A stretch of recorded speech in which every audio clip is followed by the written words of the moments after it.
Share होगी, आप start कर सकते हैं। स्क्रीन शेयरिंग हो, ठीक है। बिस्मिल्लाहिर्रहमानिर्रहीम।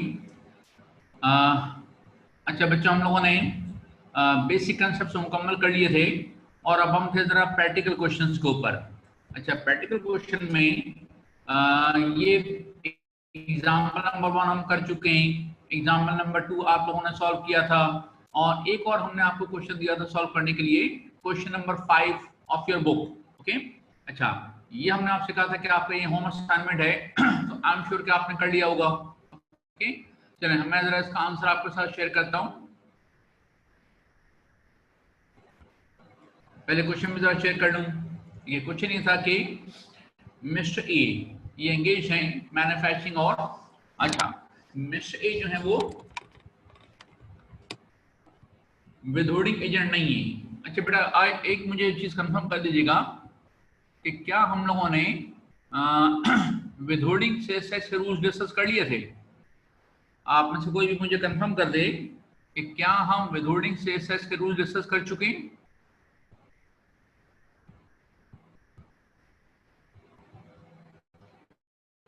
विदहोल्डिंग सेल्स के रूल्स हम लोगों ने डिस्कस कर लिए थे। यस, ठीक है। चलें तो हम ये क्वेश्चन आपके साथ शेयर कर लेते हैं कि ये चूंकि मिस्टर ए इंडिविजुअल है तो ये विदहोल्डिंग एजेंट नहीं है। ओके, अच्छा उसके बाद अब ये मैन्युफैक्चरिंग भी कर रहे हैं, एक्सपोर्ट भी कर रहे हैं। अच्छा, local purchase from registered person ये 9 मिलियन है। Local purchase from unregistered person इस पर हम इनपुट क्लेम नहीं करेंगे और इस पर 5% विदहोल्डिंग टैक्स भी नहीं होगा। ओके, क्योंकि ये मिस्टर ए विदहोल्डिंग एजेंट नहीं है। तो उसका इम्पोर्ट से रॉ मटेरियल की इम्पोर्ट है, उसके बाद सेल्स टैक्स पे किया है, ये सेल्स टैक्स की फिगर है, तो यहाँ तक तो इनपुट टैक्स की इन्फॉर्मेशन आ गई। तो उसके बाद हमने मिस्टर ए ने सेल किया है रजिस्टर्ड पर्सन को, तो इस पर 17% आउटपुट टैक्स आएगा। फिर उन्होंने सेल किया है अनरजिस्टर्ड पर्सन को, तो इस पर 17% सेल्स टैक्स भी आएगा और 3% फर्दर टैक्स भी आने वाला है। इसके बाद फिर एक्सपोर्ट्स है, ठीक है। तो इस क्वेश्चन में एग्जाम सप्लाई नहीं है लेकिन दो कैटेगरीज कौन सी हैं? लोकल टैक्सेबल मतलब नॉर्मल टैक्सेबल भी है और एक्सपोर्ट भी है। तो जहां भी दो कैटेगरीज होंगी वहां पर अपॉर्चुनिटी होगा। उसके बाद मिस्टर ए ने क्या किया कि गुड्स वो पर्सनल यूज के लिए उन्होंने ले लिए। तो अगर मैं मैन्युफैक्चरर हूं और मैं कुछ अपना मैन्युफैक्चर्ड प्रोडक्ट घर ले जाता हूं, अपने एम्प्लॉयज को दे देता हूं एज सैलरी पैकेज, किसी गिफ्ट में दे देता हूं, वो सब नॉर्मल टैक्स से सप्लाई होगी। अच्छा, नंबर 2 हमने क्या डिस्कस किया था कि ये जनवरी, हम फरवरी की कैलकुलेशन कर रहे हैं, तो जनवरी का हमारे पास कोई परचेज इनवॉइस मिस हो गई थी, तो क्या हम उसे फरवरी में क्लेम कर सकते हैं? बिल्कुल कर सकते हैं। और चूंकि लिखा है परचेज इंक्लूड, इसमें हमने क्या हुआ, ये 2 लाख रुपए ऑलरेडी परचेज में शामिल हैं, हमें अलग से कुछ नहीं करना। ठीक है, चलिए इसका आंसर आपके साथ शेयर कर लेते हैं जनाब। इस क्वेश्चन में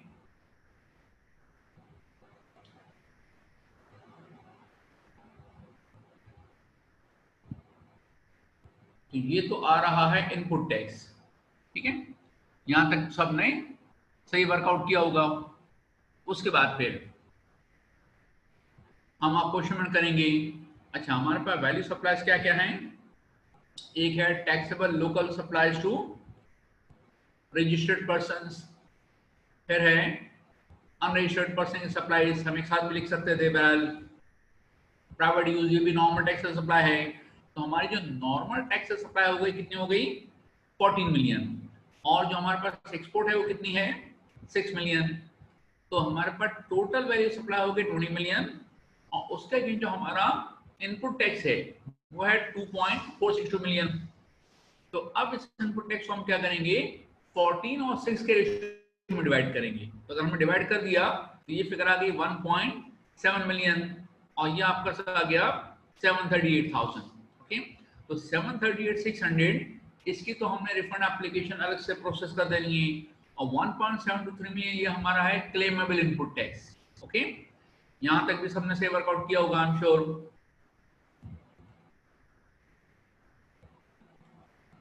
अच्छा, उसके बाद फिर अब हमारे पास आएगा आउटपुट टैक्स, मतलब सेल्स टैक्स पेएबल।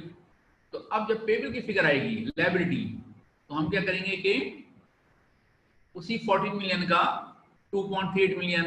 अच्छा, अब आप चाहें तो यहाँ पर आउटपुट टैक्स आप अलग अलग करके शो कर सकते हैं। 6.4 मिलियन का अलग शो करें, 7.2 का अलग शो करें, 4 लाख का अलग शो करें, ये भी हो सकता है। और ये भी हो सकता है कि 40 मिलियन का एक साथ शो कर दिया। अलग अलग शो करना एग्जामिनेशन में ज्यादा बेहतर है। ओके, अब इसके अगेंस्ट जब आउटपुट टैक्स आएगा तो एक्चुअल हमारे पास सॉरी जो इनपुट टैक्स आएगा, एक्चुअल इनपुट टैक्स वही अपोर्शन फिगर है 1.7 मिलियन की। और अब आप वर्कआउट करेंगे कितना, 90% of output tax, and then whichever is lower. Okay, अच्छा ये आपका पास आ गया। अब इसमें आपने ऐड करना है क्या चीज, फर्दर टैक्स। और यहाँ पर अगर ये मिस्टेक की जगह ए लिमिट होता तो विदोडिंग सेस की फिगर भी आती। ओके, और ये आपके रिफंड की फिगर अलग से आ गई। तो मेरा ख्याल है कि ये कोई मसला वाली बात नहीं है, आसान है। ओके, चलें बहरहाल यहाँ तक तो हमने डिस्कशन कर लिया। अब उसके बाद नमाज का ब्रेक हम लेते हैं, क्योंकि 7:08 पर अजान का टाइम है। और उसके बाद हम ये करेंगे कि एक कॉम्प्रहेंसिव क्वेश्चन आपके साथ और शेयर करेंगे, वो बना देंगे आपका होम असाइनमेंट। और उसके बाद फिर इंशाल्लाह हम स्पेसिफिक इश्यूज की बात करेंगे। जितने पैराग्राफ छोड़ दिए थे वो इंशाल्लाह आज से हम स्टार्ट करते हैं। ठीक है,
बिस्मिल्लाहिर्रहमानिर्रहीम।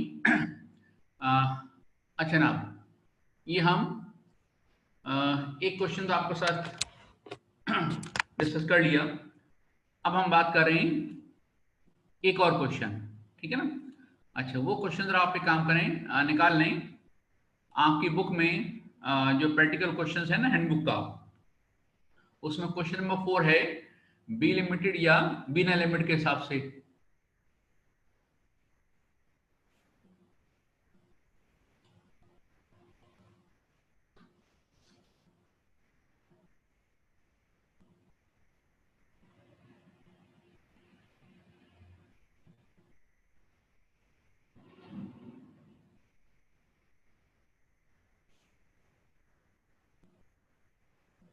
अच्छा, ये सब लोग क्वेश्चन निकालें जरा, फिर हम आपके साथ शेयर करते हैं।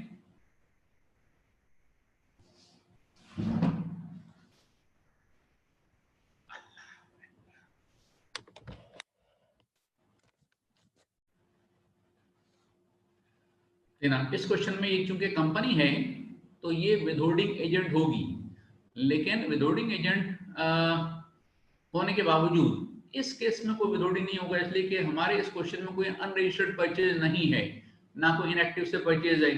ओके, अच्छा, मुझे इसी पे एक चीज कंफर्म कर दीजिएगा कि ये क्वेश्चन हम लोगों ने आपके साथ शेयर तो नहीं किया था। मुझे याद आ रहा है थोड़ा थोड़ा कि हमने लास्ट क्लास में शेयर करके आपको ये होम असाइनमेंट दिया था। ये क्या हम क्वेश्चन शेयर कर चुके हैं?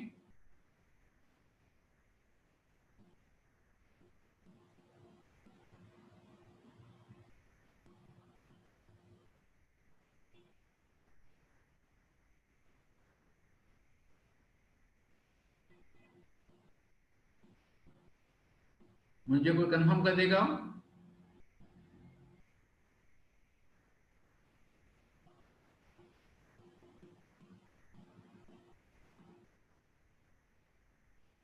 मेरी आवाज आप लोगों को आ रही है?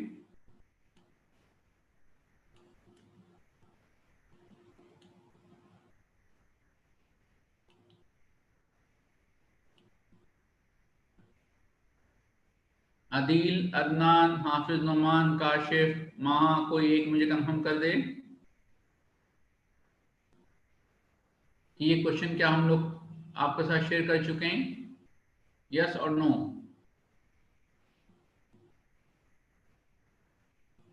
चलें, ये क्वेश्चन हम आपका शेयर कर चुके हैं लेकिन सॉल्व नहीं किया था। ओके, तो चलिए काम करते हैं कि मैं इसको फिर एक मतलब शेयर कर लेता हूँ जरा स्पीड के साथ, और फिर इसका आंसर देखने के बाद फिर हम इंशाल्लाह ताला अपने सेक्शन नोट्स पर आएंगे, ठीक है।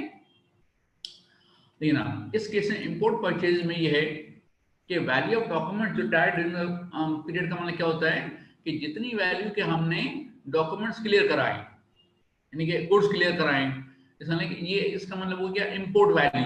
ओके, तो ये इंपोर्ट वैल्यू कितनी है? 20,000। उसके बाद कस्टम ड्यूटी क्रेडिट कितना है? 20%। तो होता यह है कि हम जो भी इंपोर्ट वैल्यू है उसमें पहले आप कस्टम ड्यूटी ऐड करते हैं और उसके बाद जो फिगर आती है उस पर हम 17% सेस पे करते हैं, जो कि रॉ मटेरियल इंपोर्ट है। ओके, अच्छा, उसका फिर जो सेस ने पे किया कस्टम एजेंट को अंडर प्रोमिशियस सेस लॉ, वो भी हमारा इनपुट टैक्स है। उसके बाद लोकल परचेज के बाद local purchase from registered suppliers, ये है 50,000, इस पर हम इनपुट क्लेम करेंगे। अच्छा, एडवांस जो हमने पे किया सप्लायर को, इस पर भी हमें इनपुट क्लेम करना है क्योंकि सामने वाली पार्टी ने हमसे आउटपुट टैक्स चार्ज किया होगा। उसके बाद परचेज डिस्क्लोज इन अगस्त, ठीक है ना, स्टिल अपीयरिंग। अच्छा, इसमें चूंकि 180 डेज लेफ्ट नहीं हुए तो इसलिए इसका हमें नो इफेक्ट करना है। उसका फिर जो हमने मशीनरी परचेज की है उस पर हमें इनपुट टैक्स क्लेम तो होगा, लेकिन चूंकि इस पर 90% रेस्ट्रिक्शन नहीं है इसलिए इसको हम सेपरेट रखेंगे। और इसकी अपोर्शमेंट का हमारे पास दो कॉलम बन जाएंगे, एक अपोर्शमेंट ऑफ इनपुट टैक्स में इनपुट टैक्स अदर, और एक होगा input tax on machinery. Okay, इसी जो हमने सेल्स टैक्स पे किया इलेक्ट्रिक बिल के ऊपर 525, ये भी हमारा इनपुट टैक्स है। अच्छा, इसके बाद सेल्स में सेल्स टू रजिस्टर्ड पर्सन 35,000, इस पर हमें आउटपुट टैक्स चार्ज करना होगा, ठीक है। अच्छा, ये जो हमारे पास अनरजिस्टर्ड पर्सन, इस पर हम आउटपुट भी चार्ज करेंगे और नीचे फर्दर टैक्स भी आएगा। फिर ये जो इंटरनेशनल टेंडर है ये हमारी लोकल सप्लाई है और हम अज्यूम करें कि हमने रजिस्टर्ड पर्सन सप्लाई किया है, तो उस पर हम 17% आउटपुट टैक्स चार्ज करेंगे। फिर एग्जाम गुड्स हैं ये, उसके बाद एडवांस जो हमने रिसीव किया उसको भी हमें आउटपुट टैक्स शो करना पड़ेगा, ये भी हमारी सेल अज्यूम की जाती है जैसे हम एडवांस रिसीव करते हैं। उसके बाद एम्प्लॉयज को जो हमने सेल किया है इस पर हम 17% सेल्स चार्ज करेंगे, लेकिन इस पर 3% फर्दर टैक्स चार्ज नहीं होगा। इसके बाद फिर ईपीजेड ये जीरो सप्लाई हो गई। तो इस क्वेश्चन में हमारे पास तीनों कैटेगरीज हैं, नॉर्मल टैक्स सेल भी है, जीरो सप्लाई भी और एग्जाम भी है। तो चलिए काम करते हैं इसको, जरा इसका सोल्यूशन आपका शेयर कर लेते हैं, और कोई भी आपको प्रॉब्लम हो तो आप हमसे क्वेश्चन आंसर वाले सेशन में पूछ सकते हैं, ठीक है देना। अच्छा, एक तो हम ये नोट लिख दिया करते हैं, अगर फिक्स्ड एसेट्स को इनपुट टैक्स आए तो हम ये नोट लिख सकते हैं कि ये अपोर्शन तो होगा लेकिन सेपरेटली होगा, इसलिए कि इस पर 90% का रेस्ट्रिक्शन एप्लीकेबल नहीं होती है।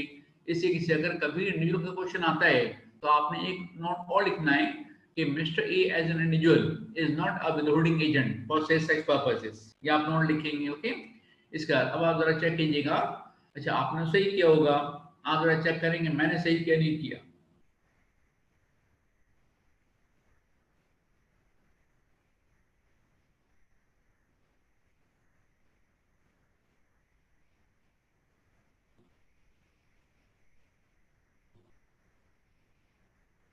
अच्छा, फिक्स एसेट हमने लिख दिया ताकि इसकी प्रेजेंटेशन हो जाए, ठीक है। तो चलिए, आपका जो रेजिडुअल इनपुट टैक्स है वो आ गया 17,305, ओके। ये चेक करने सही किया आपने नहीं किया।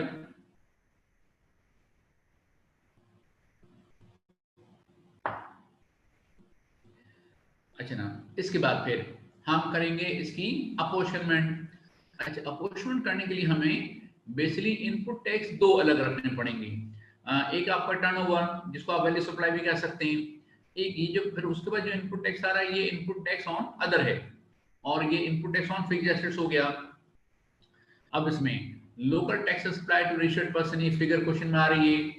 फिर local sales to unregistered person, ये सारी नॉर्मल टैक्स सप्लाई हम लिस्ट डाउन कर रहे हैं। इंटरनेशनल टेंडर के जो आपने सप्लाई किया है, कस्टमर जो आपने एडवांस रिसीव किया है, एम्प्लॉयज का सेल हो गई, तो इससे किसी आपका 115,000 क्या है, नॉर्मल टैक्सेबल सप्लाईज, ओके।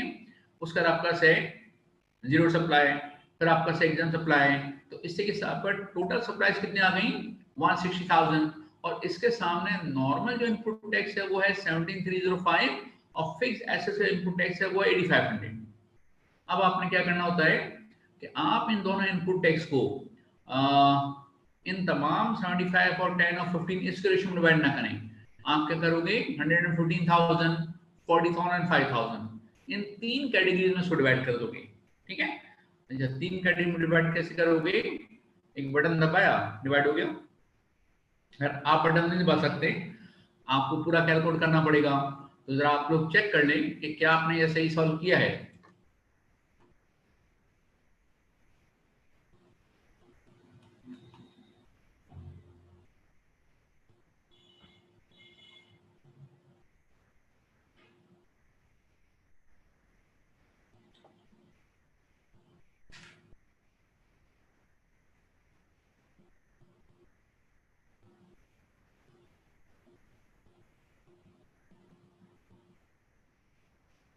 ठीक हो गया। अच्छा, इसके बाद अब आगे आसान है, अपोर्शन तक तो जरा मिस्टेक के चांस ज्यादा होते हैं, लेकिन इसके बाद यहाँ तक अगर आपने सही किया तो फिर आगे आसानी हो जाती है। जब आपने क्या करना है कि 114,000 पर आपने आउटपुट टैक्स चार्ज करना है, उसमें से 12,000 और जो 12,432 माइनस करना है 90% का रेस्ट्रिक्शन देखते हुए, और उसके बाद फिर बाद में 6,109 माइनस करना है।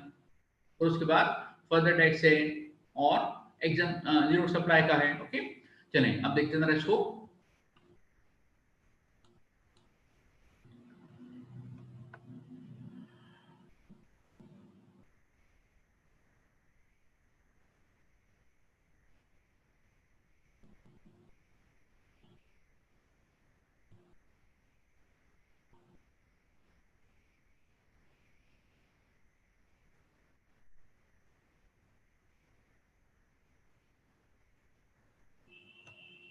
ठीक है, तो उसको आप जरा अपने आंसर से उसको मैच करने, अगर कोई मिस्टेक है और वो आंसर से मैच करने के बाद समझ में आ जाए तो अच्छी बात है, ना है तो आप मुझे वॉइस मैसेज पूछ सकते हैं, अभी कोई छोटा मोटा क्वेश्चन कर सकते हैं ताकि हम अपने नोट्स को शुरू कर सकें। ठीक है,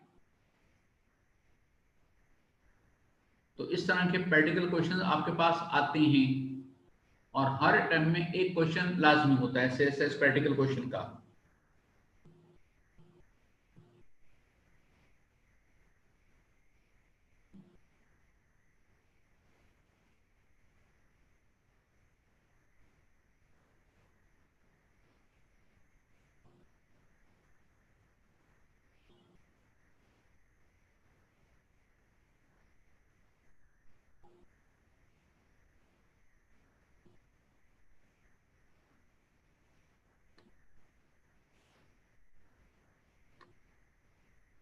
ठीक है जी, तो अब अगर आपका मजीद कोई क्वेश्चन नहीं है और आपने का सही सॉल्व किया है या मिस्टेक कोई समझ में आ जाती है तो हम इंशाल्लाह अपना मेन डॉक्यूमेंट शुरू कर लेते हैं। अच्छा ना, अब ये हमारे पास डॉक्यूमेंट है। अच्छा, पहले तो आप मुझे जरा कंफर्म कर दें कि ये आपको स्लाइड नई वाली नजर आ गई है।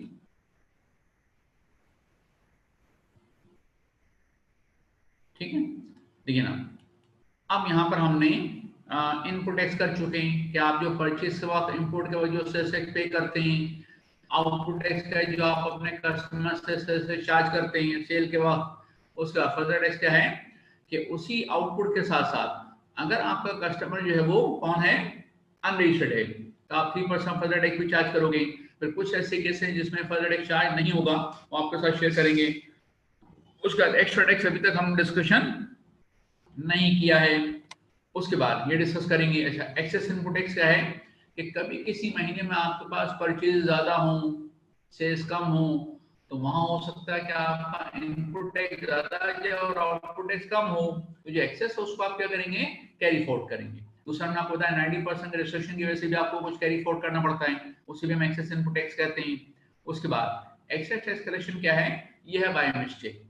जो पैराग्राफ आएगा तो हम देखेंगे कि अगर हमने आपसे एक एग्जाम कोर्स पर भी से चार्ज कर लिया है तो जैसे ही पता चलेगा तो ये जो हमने बाय मिस्टेक आपसे कलेक्ट किया है ये आपको वापस करेंगे या एसबीआर को पे करेंगे। तो उन्होंने कहा दो डिफरेंट सिचुएशंस हैं, एक सिचुएशन में हम आपको रिफंड कर सकते हैं और दूसरी सिचुएशन में हमें ये एसबीआर को पे करना पड़ेगा। तो देखते हैं आपके साथ। अच्छा, टैक्स फ्रैक्शन क्या है कि देखिए, अगर आपको बताया जाए कि आपने परचेज किया है 5 मिलियन का, तो आप उसको 70% यानी कि 17 divide by 100 multiply by 5 million input tax आप वर्कआउट करते हैं ना। लेकिन अगर आपको बताया जाए कि आपने 6 मिलियन की परचेज है और इस परचेज में सेल्स की फिगर शामिल है, यह है इंक्लूसिव ऑफ सेल्स एक्स, तो अब आप क्या करोगे, 17 divide by 117 multiply by total value supply. तो 17 डिवाइड बाय 117 इसको हम कहते हैं टैक्स फ्रैक्शन फॉर्मूला। ओके, उसके बाद रेजिडेंट इनपुट टैक्स क्या है, कॉमन इनपुट टैक्स। अगर आपके पास तीन कैटेगरी में से दो हों, तीन कैटेगरी कौन कौन सी हैं, normal tax supplies, zero supply और एक्सेस सप्लाई। तो इन तीन में से जहां दो कैटेगरीज होंगी वहां आपके पास कॉमन इनपुट टैक्स कहलाएगा और उसकी आप करोगे अपोर्शनमेंट। ओके, देखिए अगर आपके चार प्रोडक्ट्स हैं, चारों नॉर्मल टैक्स से बने, फिर आपको अपोर्शनमेंट की जरूरत नहीं है, फिर आप अपोर्शनमेंट ना करो। ओके, अच्छा, फिर जब आप अपोर्शनमेंट करते हैं तो उसमें फिर जो मंथली फिगर आपका आती है उसमें कहते हैं प्रोविजनल एडजस्टमेंट, और फिर पूरे साल की बेस पर जो आप वर्किंग करते हो उसमें क्या कहते हैं, फाइनल एडजस्टमेंट। फिर उसके बाद मिनिमम वैल्यू एडिशन हमने क्या पढ़ा था, एग्जाम्पल नंबर 2 में पढ़ा था कि अगर कमर्शियल इंपोर्टर इंपोर्ट करेगा तो 17% के साथ साथ 3% ऑफ इंपोर्ट वैल्यू और पे कर देगा, और वो फिर आपके पार्ट पर क्या होगी, मिनिमम वैल्यू एडिशन। यानी अब आप इतने मार्जिन के साथ सेल करें कि आपका आउटपुट इस 17+3 से कम ना होने पाए, कम होगा तो फिर आपको रिफंड नहीं मिलेगा। ओके, ये हम देख चुके हैं। उसके बाद फिर अब ये तो बेसिक कंसेप्ट हैं, बेसिक पैराग्राफ है, ये तो आप पढ़ चुके हैं मेरा, है ना। चलिए इसको एक मतलब गो थ्रू कर लें, ये सेल्स के कुछ बेसिक कंसेप्ट हैं।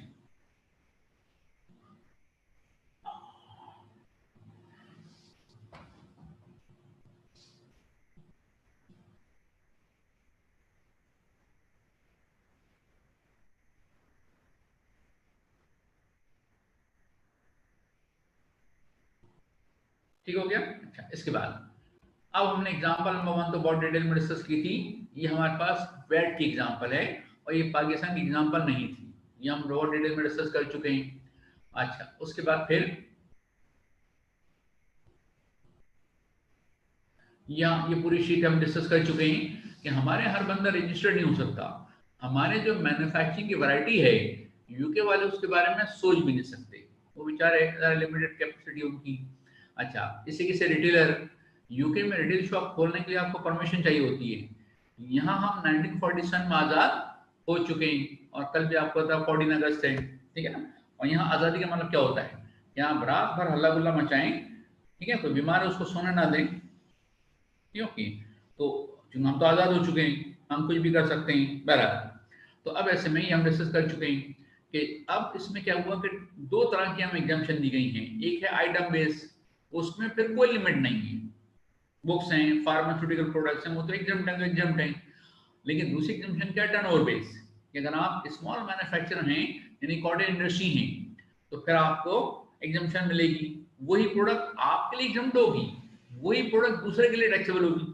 ओके, इसी से रिटेलर्स के स्पेसिफाइड एक कैटेगरी है कि उसमें आप आएंगे तो आपको रजिस्ट्रेशन कराना पड़ेगा, वरना आप एग्जाम्प्ट होंगे। ओके, उसका फिर ये हमने चार्ट डिस्कस किया था कि इंपोर्टर रजिस्ट्रेशन लाजमी है इंपोर्टर के लिए। हाँ, अगर आप सिर्फ एग्जाम गुड्स इंपोर्ट कर रहे हैं फिर आपको रजिस्ट्रेशन नहीं करानी। अच्छा, आप क्या करेंगे कि इंपोर्ट स्टेज पर सेल्स टैक्स पे करेंगे, तो कमर्शियल इंपोर्टर के लिए अलग स्ट्रक्चर होता है। ओके, उसका फिर होलसेलर कोई लिमिट नहीं है, आपको रजिस्ट्रेशन करानी है। हाँ, वही बात कि अगर आप सिर्फ एग्जाम गुड्स को होलसेल कर रहे हैं तो फिर आपको रजिस्ट्रेशन नहीं करानी। लेकिन सुने गौर से, अगर आपका 10 डिफरेंट प्रोडक्ट्स हैं जिसका आप होलसेल कर रहे हैं, ठीक है ना, नो एग्जाम टेक टैक्सेबल है और उसकी सेल्स भी बहुत कम है, आपने रजिस्ट्रेशन करानी होगी। इसलिए कि होलसेलर डिस्ट्रीब्यूटर के लिए लिमिट कोई नहीं है। हाँ, अगर 10 प्रोडक्ट्स हैं और 10 के 10 एग्जाम हैं फिर ठीक है, फिर आप रजिस्ट्रेशन ना कराओ। ओके, इसके बाद रिटेलर।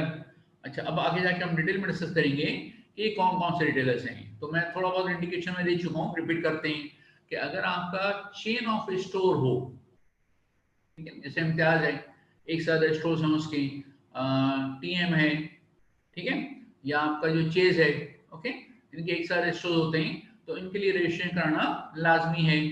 ओके, आप किसी ने क्वेश्चन किया कि सर अगर कोई बाबू पान शॉप है और उसने भी 2 शॉप खोलेंगी तो क्या उसको भी रजिस्ट्रेशन कराना लाजमी होगा? लीगली स्पीकिंग यस, क्योंकि लॉ ये कहता है कि अगर आपकी चेन या फिर स्टोर है, ठीक है ना, तो बाबू पान शॉप जो है उसकी भी अगर 3 दुकानें हैं सेम नाम से तो उसको भी रजिस्ट्रेशन कराना लाजमी है। ओके, बराबर। उसके बाद अब अगर आपकी किसी एयर कंडीशन शॉपिंग मॉल में शॉप है तो आपके लिए रजिस्ट्रेशन कराना लाजमी है। उस तरह की कुछ चीजें हैं। ओके, इसके बाद फिर अगर आप कॉटन इंडस्ट्री में आ रहे हैं, मैन्युफैक्चर आप हैं, तो आप एग्जाम्प्ट होंगे, और कॉटन इंडस्ट्री में नहीं आ रहे तो फिर आप एग्जाम्पशन आप क्लेम नहीं कर सकेंगे। ओके, जब तक वो एचबीआर खुद एग्जाम्पशन ना दे, आइटम बेस्ड। ओके, अच्छा, उसके बाद अब डेफिनेशन ऑफ कॉटन इंडस्ट्री, ये एग्जामिनेशन में थ्योरेटिकल क्वेश्चन काफी ज्यादा आने की चांस होते हैं। अच्छा, कंडीशंस क्या हैं कि आप अगर ये तमाम कंडीशन फुलफिल कर देंगे तो फिर आप कॉटन इंडस्ट्री में आएंगे तो आप एग्जाम्प्ट होंगे। ठीक है, आप सेल्स से चार्ज नहीं करेंगे, लेकिन कोई और आपको सप्लाई करेगा वो तो सेल्स से चार्ज करेगा ना, प्लस फर्दर एग्रीमेंट का आप रजिस्टर्ड होंगे। ठीक है ना, यानी कॉटन इंडस्ट्री सेल करते हुए सेल्स से चार्ज नहीं करेगी, लेकिन कॉटन इंडस्ट्री का सेल्स टैक्स पे करेगी। यस।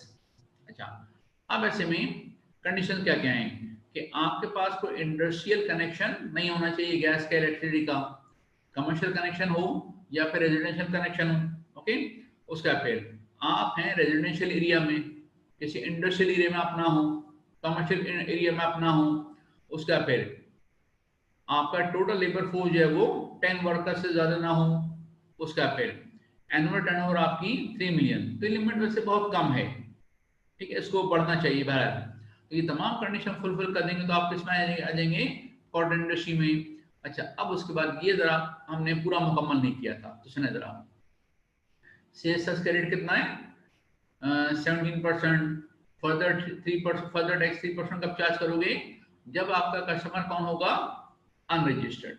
ठीक है, लेकिन अब एक लिस्ट आ रही है कि कुछ ऐसे केसेस जिसमें आप फर्दर टैक्स चार्ज नहीं करोगे, वो अनरजिस्टर्ड है तब भी नहीं। ओके, वो कैसे कौन से हैं? गवर्नमेंट। तो जितने गवर्नमेंट के इदारे हैं, जितने आपकी स्टैट्यूटरी रेगुलेटरी बॉडीज हैं, जैसे एफबीआर है, वो भी एक स्टैट्यूटरी रेगुलेटरी बॉडी है, एससीसीपी है, ठीक है, नेपरा है। ओके, अच्छा, उसके बाद अब जब आप एंड यूजर को सप्लाई करेंगे तो आपने सेल्स टैक्स चार्ज करना है, फर्दर टैक्स चार्ज नहीं करना है। ठीक है, और ये हम आपको बता चुके हैं कि आजकल ये कॉमन होते जा रहा है कि बहुत सारे मैन्युफैक्चरर करते हैं कि साहब मैन्युफैक्चर करने के बाद होलसेल को सप्लाई कर रहे हैं, उनके अपने फैक्ट्री आउटलेट्स या जिसे आप सेल्स आउटलेट्स कहते हैं वो बन जाते हैं। वो अपने आउटलेट्स के जरिए जो सेल कर रहे हैं वो तो डेफिनेटली एंड यूजर को सप्लाई कर रहे हैं, तो उस पर तो उससे फर्दर टैक्स चार्ज नहीं करेंगे। इसे किसे देखिए, अब अगर मैं फर्नीचर का मैन्युफैक्चरर हूँ, मैंने अपने एम्प्लॉयज को कुछ फर्नीचर बेच दिया तो वो तो एंड यूजर है, ठीक है ना। मैंने एजुकेशन इंस्टीट्यूशन के लिए फर्नीचर बनाया तो मुझे पता है कि वो उसका एंड यूजर है, वो आगे फर्नीचर सेल तो नहीं करेगा ना, हॉस्पिटल्स, गवर्नमेंट डिपार्टमेंट वगैरह। ओके, अच्छा ना, उसके बाद अब थर्ड शेड्यूल आइटम जो हम डिस्कस कर चुके हैं, उस पर फर्दर टैक्स नहीं होगा, क्योंकि उस पर आप जो रिटेल प्राइस है उसी पर सेल से चार्ज कर रहे हैं। ठीक है, अच्छा, इसके बाद फिर electric supply to domestic and agriculture consumer. अच्छा, यहाँ मैं आपको एक चीज बता दूं कि हमारे पास इलेक्ट्रिक के 4 डिफरेंट कनेक्शंस होते हैं। एक डोमेस्टिक है, घरों पर जो लगता है, एक एग्रीकल्चर है जो कि आपका ट्यूबवेल वगैरह के लिए इस्तेमाल होता है, एक आपका है इंडस्ट्रियल जो कि फैक्ट्रीज के लिए इस्तेमाल होता है, एक होता है कमर्शियल जो कि दुकान वगैरह के लिए इस्तेमाल, ऑफिस के लिए इस्तेमाल होता है। ओके, तो अब ऐसे में यहाँ पर एग्जाम्पशन किसकी है? डोमेस्टिक और एग्रीकल्चर की। इस होने वो कि अगर आपका कमर्शियल कनेक्शन है या इंडस्ट्रियल कनेक्शन है और अगर आप अनरजिस्टर्ड हैं तो वो आपसे 3% फर्दर टैक्स चार्ज करेंगे। ओके, डोमेस्टिक पे चार्ज, डोमेस्टिक पर सेल्स टैक्स चार्ज होगा लेकिन फर्दर टैक्स चार्ज नहीं होगा। ओके, इसका फिर गैस टू डोमेस्टिक कंज्यूमर और सीएनजी स्टेशन, इस पर फर्दर टैक्स नहीं होगा लेकिन नॉर्मल सेल्स टैक्स होगा। उसके बाद सेकंड हैंड क्लॉथिंग, खास वजह से जीन्स आप पहनते हैं ना, 20 जगह से फटी होती है। ओके, तो उस पर कोई फर्दर टैक्स चार्ज नहीं होगा, नॉर्मल सेल्स टैक्स होगा लेकिन फर्दर टैक्स चार्ज नहीं होगा। उसका फिर जीरो सप्लाई पर तो कुछ भी नहीं होना, ना 17% ना 3%। उसकी वजह से जैसे आप सप्लाई दें किसी को एम्बेसीज को, तो एम्बेसीज तो सेल्स टैक्स में रजिस्टर्ड नहीं है, तो ना उनसे आप 17% चार्ज करोगे ना 3% चार्ज करोगे। उसके बाद फॉर्म प्रोडक्ट्स एग्जाम्प्ट हैं, तो उसके बाद शुगर एग्जाम्प्ट है, एग्जाम से मतलब सेल्स टैक्स लगेगा लेकिन फर्दर टैक्स नहीं लगेगा। फर्टिलाइजर्स हैं, जेट फ्यूल हैं, स्टील वगैरह छोड़ दें इसको, ठीक है। ओके, अच्छा, इसके बाद ये आपका एग्जाम्पशन आ गई, या पढ़ लें, या हम आपको करवा चुके हैं प्रैक्टिकली कि फर्दर टैक्स हम ऊपर आउटपुट टैक्स में ऐड नहीं करते, नीचे अलग से पेमेंट में ऐड करते हैं, लेकिन इस फर्दर टैक्स का 90% के रिस्ट्रिक्शन से कोई ताल्लुक नहीं है। ओके, इसके बाद आप देखिए एफबीआई के पास पावर ये है कि वो कुछ केस में रेट कम भी कर सकते हैं और ज्यादा भी कर सकते हैं। कुछ केस में रेट जो है कम भी कर सकते हैं और ज्यादा भी कर सकते हैं। तो अब ज्यादा की जो एग्जांपल है वो है पेट्रोलियम प्रोडक्ट्स। तो होता पता क्या है, पेट्रोल है, डीजल है। ओके, इस पर जब कभी इंटरनेशनल मार्केट में प्राइस कम हो गई और गवर्नमेंट जो है प्राइस कम करने के मूड में नहीं है, तो वो पता क्या करते हैं, सेल्स क्रेडिट बढ़ा देते हैं। तो हर 15 दिन में, महीने में एक एसआरओ आ जाता है कि अगले 15 दिन, एक महीने के लिए सेल्स क्रेडिट ये होगा। तो कभी 18%, कभी 19%, कभी 34%, कभी 48%, डिपेंड करता है। Okay, file. अच्छा, वो रेट्स इस वक्त क्या है ये आपको याद नहीं करना, वो तो अब चेंज होते रहते हैं। ओके, उसका फिर 8 शेड्यूल में बनाया, उसमें लोअर रेट का जिक्र किया। अच्छा, पूरा एक पूरा स्ट्रक्चर है। अब वो कुछ एग्जाम्पल हमने आपको दिए कि कौन कौन सा आइटम है जिस पर रेट 17% की जगह कम लगेगा। जैसे इसमें सबसे पहले अगर आप रॉ कॉटन इंपोर्ट करते हैं तो उस पर 17% की आपने सेसेस कितना पे करना है, 5%। और रॉ कॉटन चूंकि एग्रीकल्चर प्रोड्यूस होती है तो इसलिए लोकल सप्लाई का एग्जाम्प्ट है। ओके, अच्छा उसका फिर फर्टिलाइजर पे कितना लगेगा, 2%। ठीक है, 17% की जगह। उसके बाद ये आपके पसंद की चीजें आ गई, फ्लेवर्ड मिल्क, चीज, बटर। अगर रिटेल पैकिंग में सेल हो तो अगर खुला सेल हो रहा है तो वो तो एग्जाम भी है ना।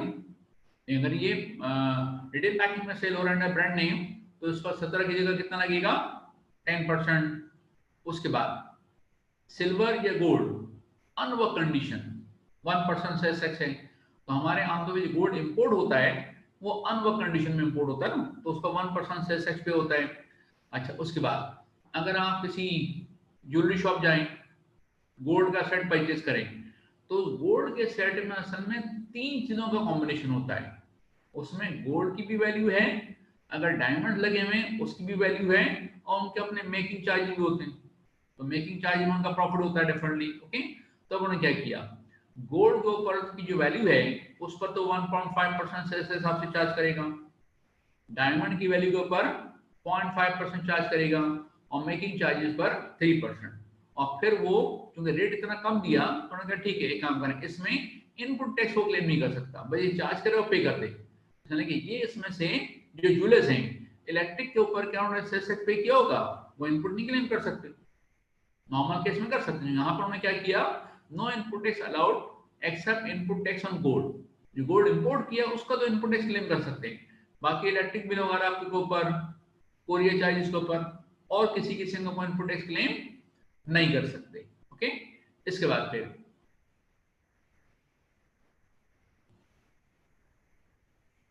देखिए, अच्छा एक काम करें, 10% इम्पोर्ट ऑफ प्लांट, इसको पढ़ लें जरा, मैं इसको थोड़ा सा एक्सप्लेन कर दूंगा।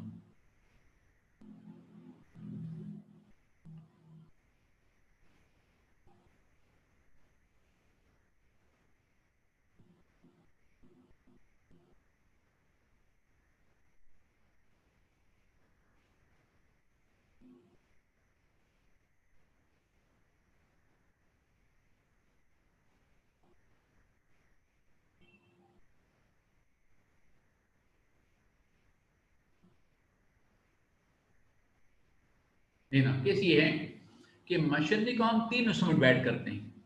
एक मशीनरी तो वो है जो कि एग्जाम्प्ट है, आगे जिक्र आएगा। जैसे अगर कोई पावर जनरेशन का प्लांट इंपोर्ट करे या लोकल परचेज करे तो वो तो एग्जाम्प्ट है। तो ये एग्जाम्प्ट हो तो बहुत स्पेसिफिक केस है। अच्छा, एक केस है जिस पर आपको 17% पे करना है, वो तो बहुत सारे केस हैं। तीसरा केस पता क्या है, कि अगर कोई ऐसी मशीनरी आप इंपोर्ट करें जिसका कोई लोकल सब्स्टिट्यूशन अवेलेबल नहीं है, ठीक है ना, यानी वो मशीनरी लोकली तो मैन्युफैक्चर हो नहीं रही और लोकल को सब्स्टिट्यूशन अवेलेबल भी नहीं, ओके, तो आपने इंपोर्ट ही करनी है। तो इस सूरत में आप कितना सेस पे करेंगे, 10%। लेकिन अगर कोई ऐसी मशीन इंपोर्ट करें जिसका पाकिस्तान में कोई लोकल सब्स्टिट्यूशन अवेलेबल है तो फिर कितना पे करेंगे, 17% पे करेंगे। अच्छा, अब ये जो 17 की जगह 10 किया है तो 7% की बहुत बड़ी अमाउंट होती है, इसलिए कि मशीनरी की कॉस्ट कितनी है, 400 मिलियन रुपीज है, तो उसका 7% का डिफरेंस कितना हो गया, 50 हो गया ना आपकी। तो आप सुने गौर से, एसबीआई ने कहा ये बेनिफिट किस लिए है, हर केस में नहीं, ये बेनिफिट उस केस में है कि जब आप रजिस्टर्ड मैन्युफैक्चरर हो और आप जो है वो खुद अपने लिए इंपोर्ट करें। तो अगर कोई अनरजिस्टर्ड मैन्युफैक्चरर है वो इंपोर्ट करेगा तो कितना पे करेगा, 17% पे करेगा वो, ठीक है। अच्छा, अब एक काम कर लेते हैं, सुने, फर्स्ट करें, मैं अनरजिस्टर्ड मैन्युफैक्चरर हूं, मुझे इंपोर्ट करना है, ओके, तो अब ऐसे में मुझे कितना पे करना पड़ेगा, 17%। आप रजिस्टर्ड हैं, आप कितना पे करेंगे, 10%। तो मैंने कहा काम करें कि आप इंपोर्ट कर लें, 10% पे कर दें, फिर मैं आपसे ले लूंगा ठीक है, ओके, तो आप मुझे ट्रांसफर कर दीजिएगा। तो एसबीआई है, तो उन्होंने पता क्या किया, जब आप इंपोर्ट करेंगे आ, ऐसा प्लांट जिसका लोकल सब्स्टिट्यूशन अवेलेबल नहीं है, तो उन्होंने क्या काम करें, आप 10% तो सेस टैक्स पे कर दो, एक्चुअल में, और जो डिफरेंस है 7% जो आपको पे नहीं करना है, उसका जरा चेक दे दो बना करके आईपीआर को, कस्टम डिपार्टमेंट को, ठीक है। 10% का चेक अलग दोगे आप, 7% का चेक अलग देंगे आप। 10% का चेक तो जमा कर लेंगे, 7% का चेक अपने पास रख लेंगे, और अब आपने इंपोर्ट किया ना, तो अब आप उसे इंस्टॉल करेंगे, तो सेल्स की डिपार्टमेंट टीम आकर के वेरीफाई करेगी कि हाँ वाकई में आपने इंस्टॉल किया है, तो 7% का चेक आपको वापस मिल जाएगा। और अगर आपने वेरिफिकेशन नहीं कराई तो फिर वो 7% चेक जमा हो जाएगा। ठीक हो गया?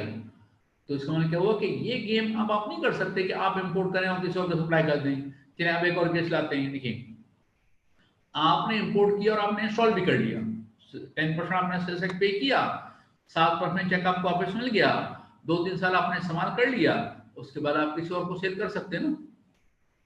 ठीक है, तो मशीनरी आप सेल करने के लिए नहीं मंगवा रहे, लेकिन 2-3 साल के बाद सेल कर सकते हैं आप, तो मना तो नहीं करता। ओके, तो अब ऐसे में आप सेल किसको कर रहे हैं? अगर आप सेल करेंगे किसी रजिस्टर्ड पर्सन को तो 10% से चार्ज करोगे, वो रिड्यूस रेट लगेगा। लेकिन अगर आप किसी अनरजिस्टर्ड पर्सन को सेल करेंगे तो फिर नॉर्मल सेल्स टैक्स लगेगा 17% आप चार्ज करोगे, और 3% फर्दर टैक्स भी चार्ज करोगे। ठीक है, तो चलिए काम करें, इसको जरा पढ़ तो लें जो आपके सामने लिखा हुआ है।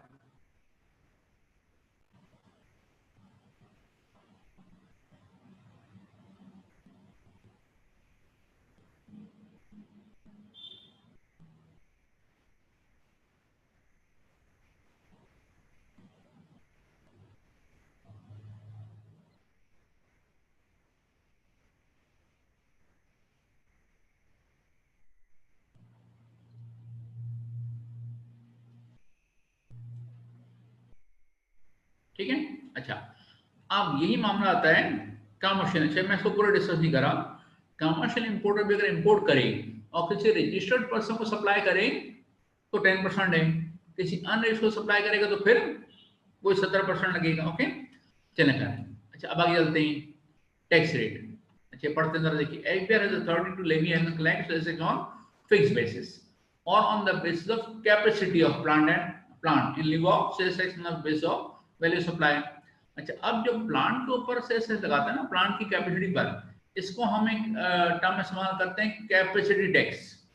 अच्छा, कैपेसिटी टैक्स का जिक्र सेल्स टैक्स एक्ट में है, लेकिन इस वक्त कोई एग्जाम्पल उसकी नहीं है। ठीक है, आज से कुछ साल पहले उन्होंने एक कैपेसिटी टैक्स लगाया था जिसको उन्होंने खत्म कर दिया। ये मैं चूंकि लॉ में जिक्र है तो मैं आपको थोड़ा सा एक्सप्लेन कर देता हूँ, सुने गौर से। आज से कई साल पुरानी बात है कि एफबीआई की टीम गई Pepsi Cola, Coca Cola, Pakola, इन लोगों के पास। अच्छा, इनके पास होते हैं फिलिंग स्टेशंस, इनके बड़े बड़े टैंक होते हैं ना, उसमें बॉटल पैक होती हैं, और एक दिन में कई लाख बॉटल्स पैक हो जाती हैं। तो उन्हें क्या काम करते हैं, आपके जितने फिलिंग स्टेशन हैं उनकी जो कैपेसिटी है बॉटल्स पैक करने की, उस हिसाब से हम आपको ऊपर सेस लगा देते हैं। तो उन्होंने क्या किया, एक मैं मिसाल दे रहा हूँ आपको, एक टैंक है बहुत बड़ा सा, उन्होंने कहा इसके हिसाब से काम करें, आप हमें 40 लाख रुपए सेल्स टैक्स पे कर दें हर महीने। तो फिर क्या करेंगे, उन्होंने कहा ठीक है, जितना आप पैकिंग करेंगे बॉटल्स की, सेल करेंगे, तो आप तो 17% सेल्स टैक्स चार्ज कर रहे हो ना। तो एक काम ही करेंगे कि आप 40 लाख का हमें पे कर दें, अगर आपने कस्टमर से चार्ज किया 42 लैक्स तो 2 लाख रुपए और पे कर देना, और अगर आपने कस्टमर चार्ज किया 28 लाख तो रिफंड नहीं मिलेगा आपको, बस ये कैपिटल टैक्स है, इससे कम हम से हिसाब से नहीं लेंगे। ठीक है, तो अब इसमें हुआ क्या, जो पेप्सी कोला है उन्होंने कहा ठीक है, हमें तो कोई मसला नहीं है, हम तो वैसे भी 40 लाख आपसे मांग रहे हैं, हम तो चार्ज कर होते हैं 46 लाख 47 लाख रुपए, तो 6 लाख रुपए आपको बाद में पे कर देंगे, हमें क्या मसला है। लेकिन पाकोला वालों जो लोकल प्रोडक्शन है वो मसले में आ गए, उन्होंने जाके एफबीआई से बात की कि आप हमसे 40 लाख रुपए सेस से ले रहे हैं, हम तो 22 लाख रुपए सेस से चार्ज करते हैं, तो 18 लाख अपनी जेब से कैसे पे करेंगे। उन्होंने कहा हमारा मसला नहीं है, आप जाने, आपका काम जाने।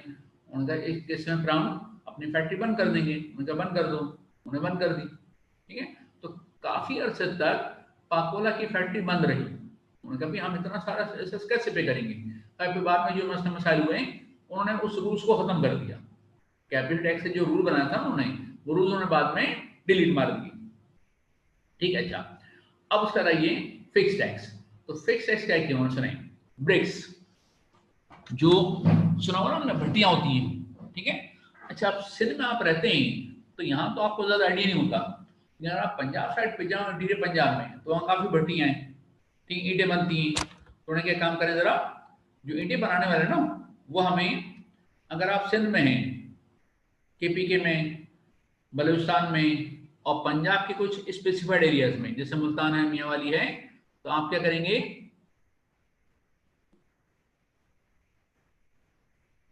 अच्छा ये किसी स्टूडेंट ने मुझसे ये मैसेज किया है, GBHT, मुझे नहीं समझ में आ रहा क्या चीज़ है ये, तो एब्रिविएशन का मैं ज़रा यूज टू नहीं हूँ, तो आप मुझे पूरा लिखेंगे ये क्या लिखा आपने, ठीक है। चलिए बहरहाल, अच्छा देखिए, अब ये चार्ट है। अच्छा, ये चार्ट आपको मेरा नहीं ख्याल कि याद करना पड़े, इसलिए कि एग्जाम में अगर होगा तो एक थ्योरेटिकल कंसेप्ट आ जाएगा, ठीक है। तो आप बता देंगे डिफरेंट सिटीज में डिफरेंट रेट्स हैं। अच्छा, पंजाब के जैसे एरिया है, जहलम है, सरगोदा है, सियालकोट है, उसमें 10,000 रुपये महीना पे करना उनको।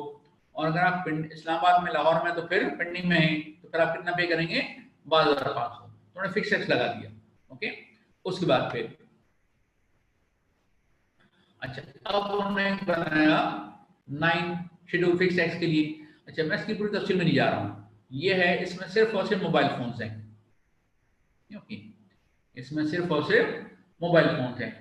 तो उसको आप पढ़ लीजिएगा, जो सिम कार्ड है उसको शायद 250 रुपीज है कि फिक्स पे करना पड़ता है। अच्छा, अब आप कह सकते हैं सर हमें तो सिम कार्ड फ्री में मिलती है, तो 250 से वो कैसे पे करते हैं, क्या होता है। तो वो कार्ड आप सिम कार्ड आपको फ्री में देते हैं, 250 रुपीज से अपनी जेब से पे करते हैं, और जो बाद में जो कार्ड का जो चार्जेस है ना पर कॉल, ठीक है, उसमें वो एडजस्ट कर लेते हैं, उसमें वो रिकवरी उनकी हो जाती है, ठीक है, ओके। इसी के से अगर आप मोबाइल फोन इंपोर्ट कर रहे हैं, ठीक है, तो उस पर फिक्स टैक्स पे कर देंगे और बस वही चलता रहेगा आगे। तो मोबाइल फोन के ऊपर वैट सिस्टम नहीं है, इंपोर्ट के वक्त सेल्स टैक्स पे कर दिया, खत्म हो गई बात, वही कस्टमर आपके तक चलता रहेगा, ओके, फिक्स टैक्स है। अच्छा, उसके बाद अब आइए, ये हम कर चुके हैं, कौन पे करता है, ये हमने किया हुआ ना, कि अगर आप इंपोर्ट करेंगे तो आप खुद से टैक्स पे करेंगे, इंपोर्टर एफबीआर को। अच्छा, लेकिन अगर सर्विस प्रोवाइडर है, जैसे कोरियर कंपनी है, तो हम से टैक्स पे करेंगे कोरियर चार्जेस के ऊपर, लेकिन हमने डायरेक्टली एसआरबी को पेमेंट नहीं करनी, हम पे करेंगे किसको, कोरियर कंपनी को, और उसने फिर अपना एडजस्टमेंट करने के बाद एफबीआर को पे करना है, ठीक हो गया। इसी के से अगर आप मेरे लोकल परचेज की हमने, तो हम सेल्स किसको पे करते हैं, अपने सप्लायर को, और सप्लायर फिर एडजस्टमेंट करने के बाद किसको पे करता है। तो बाकायदा एक कंसेप्ट है कि एफबीआर को सेल्स टैक्स पे करना किसकी रिस्पॉन्सिबिलिटी है। इंपोर्ट के केस में डायरेक्टली इंपोर्टर की, सर्विस के केस में जो सर्विस प्रोवाइड करा उसकी, और परचेज ऑफ गुड्स में जो सप्लाई दे रहा है, जो सप्लायर है, उसकी रिस्पॉन्सिबिलिटी है, ओके। उसके बाद हाँ, अब एक इसमें एक्सेप्शन क्या है, विदहोल्डिंग सेल्स टैक्स के कुछ केस में हम आपको नहीं पे करेंगे, बल्कि पूरा या कुछ पोर्शन जो है एफबीआर को डायरेक्टली पे करेंगे, ये विदहोल्डिंग सेल्स टैक्स एक्सेप्शन में आ गया। और देखिए क्वेश्चन क्या है इस तरीके से, a liability to pay sales tax falls on the person who makes a supply, like a supplier. This is the general rule under sales tax. Please illustrate exception to this general rule. तो इसके exceptions क्या हैं, withholding sales tax, उसके फिर आपको rules थोड़े से लिखने पड़ेंगे, क्योंकि 6 मार्क्स का है। यानी क्वेश्चन क्या हो गया कि अगर मैंने आपसे परचेज की है, तो मैं जो जितना सेल्स आपने चार्ज किया मैं आपको पे कर दूंगा, आप जाने एफबीआई जाने। एक्सेप्शन क्या है कि withholding sales tax concept applicable है, तो फिर जैसे अगर आप 811 नहीं आ रहे हैं या एडजमेंट सर्विसेज हैं, तो मैं आपको सेल्स पे करने की बजाय डायरेक्टली एफबीआर के पे जमा कराऊंगा, ठीक हो गया। इसके बाद कब पे करना है हम देख चुके हैं, कि अगर आप इंपोर्ट करेंगे तो उसकी टाइमिंग कोई फिक्स नहीं है, जैसे ही इंपोर्ट करेंगे और जैसे ही माल के लिए कराएंगे आपको सेल्स पे करना पड़ेगा, ओके। लेकिन बाकी केसेस में जो लोकल सप्लाई है, तो पूरे महीने की एक्टिविटीज उन सब की हम सेल्स कब पे करते हैं, 15 फरवरी को। देखिए ना, मैंने आपको सेल किया है माल, और हो सकता है कि महीने में हमारी 10-12 इनवॉइस बनी हो, तो हमने सेल्स अपने कस्टमर से, और हम ये चले आसानी के रिज्यूम करते हैं कि जैसे हमने इनवॉइस की पैसा मिल गया, तो हमने कुछ सेल्स कलेक्ट किया कब, 1 जनवरी को, कोई 10 जनवरी को, कोई 22 जनवरी को, वो सारा सेसेस एडजस्टमेंट करने के बाद हम कब पे करेंगे? 15 फरवरी को। यानी इतना अर्सा ये टैक्स हमारे पास रहेगा। ओके, सेसेस के फिगर। इसके बाद एग्जाम्पल नंबर 2 हम बहुत डिटेल में कर चुके हैं, ठीक है ना। इसमें हमने डिस्कस किया था कि मिनिमम वैल्यूएशन भी हम इसमें डिस्कस कर चुके हैं, चार्ट आपको याद होगा। ओके, तो चलें, अगर ये चार्ट आपको याद नहीं और आप रिवाइज करना चाहें तो आपको पता है कि यूट्यूब के ऊपर टैक्स ईयर 2020 के सेस के तकरीबन कितने लेक्चर्स हैं? अच्छे खास तकरीबन 40 के करीब लेक्चर्स हैं। ओके, वहां से आप देख सकते हैं, चलें रिवाइज कर सकते हैं। उसके बाद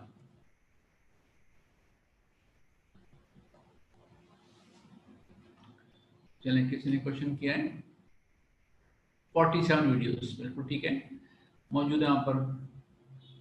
देखिए, चेंज इन टैक्स रेट, ठीक है ना। तो जरा काम करें, इसको पढ़ तो लें, अल्लाह की ज़ात से उम्मीद है समझ में कुछ नहीं आएगा। अगर आप वीडियो देख चुके अलग बात है यूट्यूब के ऊपर, ठीक है, लेकिन चलें इसको पढ़ तो लें, फिर मैं एक्सप्लेन करता हूँ।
बेटा बस मैं 1 मिनट में आता हूँ, ठीक है।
अच्छा, पढ़ लिया आप लोगों ने? चलें, आप में से कोई एक है जो ये क्लेम करा हो कि उसको समझ में आ गया? कोई एक बच्चा?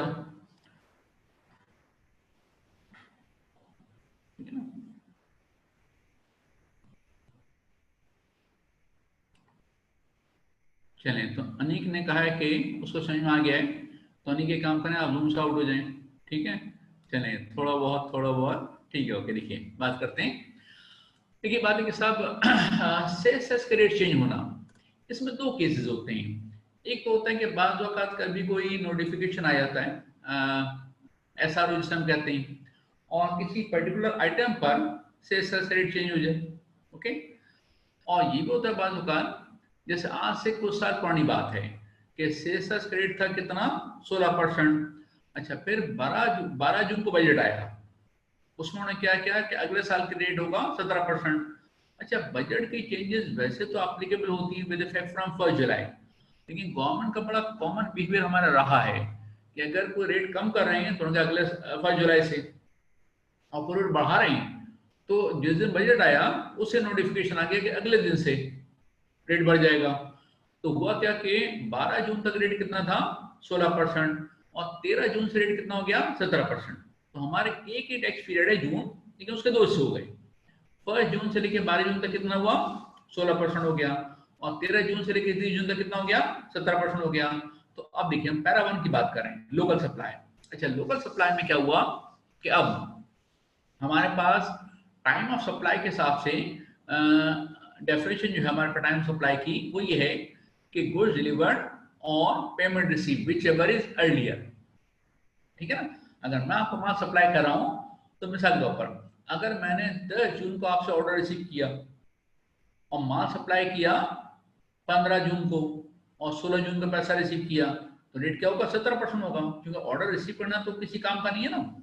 लेकिन अगर मैंने ऑर्डर के साथ साथ जो 10 जून को ऑर्डर रिसीव किया है उसी के साथ एडवांस भी रिसीव कर लिया, और मैंने आपसे 16% से चार्ज कर लिया, ठीक है ना, लेकिन गुड्स डिलीवर कब किए, 20 जून को, तो अब रेट 17% नहीं होगा, क्योंकि टाइम ऑफ सप्लाई के हिसाब से वो सप्लाई किस दिन की है, 10 जून की है, तो वो रेट क्या था, 16% था। ओके, लेकिन अगर मैंने एडवांस रिसीव नहीं किया था तो फिर रेट क्या होगा, 17% होगा। अच्छा, लोकल सप्लाई में आसान है, इंपोर्ट के केस में जरा थोड़ा सा मुश्किल है। ठीक है, ओके। अच्छा, इसमें कुछ ऐसे टर्म्स हैं जो थोड़ा सा मिसरीडिंग कह सकते हैं, या यूं समझ लें कि हमारे नॉर्मल लैंग्वेज में वो इस्तेमाल नहीं होती। देखिए, जैसे यहाँ पर उन्होंने एक वर्ड इस्तेमाल किया है होम कंजम्पशन, और एक वर्ड इस्तेमाल किया मैनिफेस्ट ऑफ द कन्वेंस। इसको समझने की जरूरत है। देखिए, होता यह है कि मैनिफेस्ट ऑफ द कन्वेंस क्या है, जिस दिन शिप आता है उसी दिन या 24 घंटे के अंदर जो शिप का कैप्टन है वो पाकिस्तान के कस्टम डिपार्टमेंट को एक लिस्ट प्रोवाइड करता है कि इस जहाज में ये माल आया, ठीक है, आप चेक कर लो। ओके, तो वो जो गुड्स की जो लिस्ट है ना, तो जहाज के जो कैप्टन है जिसको आप मास्टर ऑफ शिप कहते हैं, ओके, वो क्या करेगा, वो एक मैनिफेस्ट प्रेजेंट करेगा। फाइन। अच्छा, अब जिस दिन शिप आया हम अज्यूम करें कि उसी दिन मैनिफेस्ट प्रेजेंट हो गया। अब हुआ क्या कि आप जिसको हम पहले कहते थे bill of entry, import documents, अब उसको कहते हैं गुड्स डिक्लेरेशन। गुड्स डिक्लेरेशन वाला ये नहीं कि जो कस्टम डिपार्टमेंट गुड्स डिक्लेयर कर रहा है या जहाज वाला जो गुड्स, नहीं, ये गुड्स डिक्लेरेशन एक डॉक्यूमेंट है जिसको बेसिकली आप इंपोर्ट डॉक्यूमेंट्स कह सकते हैं। गुड्स डिक्लेरेशन ये क्या है, इंपोर्ट डॉक्यूमेंट है, ओके, जो आप बनाते हो। अच्छा, अब गुड्स डिक्लेरेशन दो दो तरीके से बनता है, दो चीजों के लिए बनता है। एक बनता है होम कंजम्पशन के लिए, एक बनता है for clearance from warehouse. क्या फर्क है सुनिए, होम कंजम्पशन का मतलब आपके घर पे नहीं जा रहा माल। होम कंजम्पशन का मतलब क्या होता है कि कुछ दिनों के अंदर अंदर आप माल मतलब कस्टमर ड्यूटी वगैरह पे करके, सेल्स टैक्स पे करके आप माल क्लियर करा लो। लेकिन अगर आपने इस टाइम के अंदर अंदर जो टाइम पीरियड उनका है, अगर आप पेमेंट करने के मूड में नहीं है तो आपका माल फिर चला जाएगा कस्टम के वेयर हाउस में, और वहां से फिर आप क्लियर कराएंगे।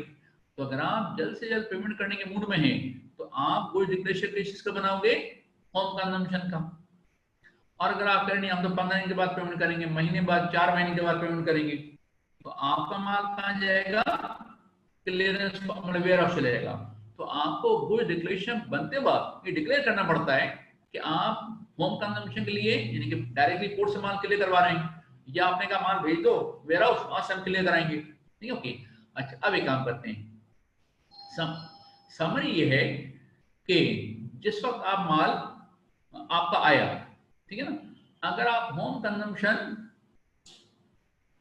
के लिए अच्छा बेटा, 1 मिनट जरा, हम बस 1 मिनट का टाइम लगेगा मुझे।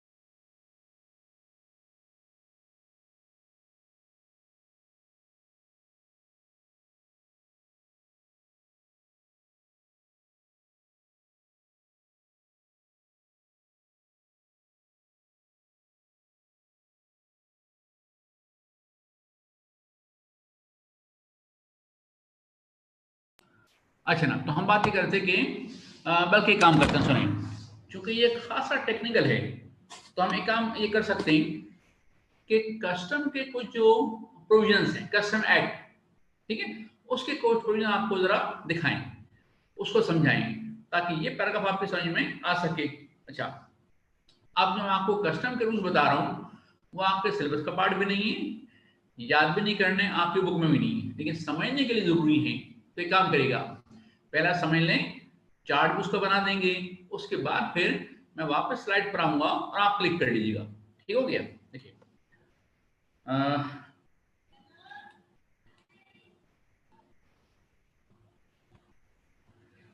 सेक्शन 43 ये कस्टम्स एक्ट का है। मास्टर ऑफ द शिप, यानी कि शिप का कैप्टन है, shall present a manifest to the custom authority on arrival or within 24 hours of arrival of ship। तो जैसे शिप आया फौरन ही या 24 आवर्स के अंदर, तो डेफिनेटली उसका तो ये मैनिफेस्ट तैयार होता है। तो हम ये अज्यूम करेंगे जिस दिन शिप आया उस दिन उसने कस्टम डिपार्टमेंट को प्रेजेंट कर दिया। ओके, उसके बाद सेक्शन 79 क्या कहता है, द ओनर ऑफ गुड्स, आप इंपोर्ट करें, आप ओनर हैं, shall present a goods declaration, bill of entry within 10 days of arrival of goods for home consumption, यानी कि ये क्या होगा, clearance of goods from port or for warehousing, the goods will be shifted to custom warehouse and the owner will pay duties later on and clear the goods from custom warehouse। तो बाजी साहब goods declaration आपको within 10 days of arrival of ship present करना पड़ता है, और जब आप गुड्स डिक्लेरेशन प्रेजेंट करते हैं उस वक्त आप भी डिक्लेयर कर देते हैं कि हम कुछ दिनों के अंदर पेमेंट करके माल डायरेक्टली क्लियर करा रहे हैं, यानी ये फॉर होम कंजम्पशन है, या हम चाहते हैं कि आप वेयर हाउस से माल शिफ्ट कर दें, वहां से फिर बाद में हम क्लियर कराएंगे। अच्छा, goods declaration can also be presented before arrival of goods, तो ये भी हो सकता है कि शिप आने से पहले ही आप ये डिक्लेयर करें कितना माल आ रहा है, इसके हमने डॉक्यूमेंट बना लिए। ठीक है, तो ये डेफिनेटली किसके लिए बनेंगे, होम कंजम्पशन के लिए बनेंगे। ओके, अच्छा, अब ऐसे में उन्होंने क्या किया, गुड्स में be kept in the warehouse for a maximum period of 6 months, 6 महीने ज्यादा आपका माल वेयरहाउस में नहीं रहेगा, और अगर पेरिशेबल गुड्स हैं तो मैक्सिमम पीरियड कितना है, 1 मंथ है।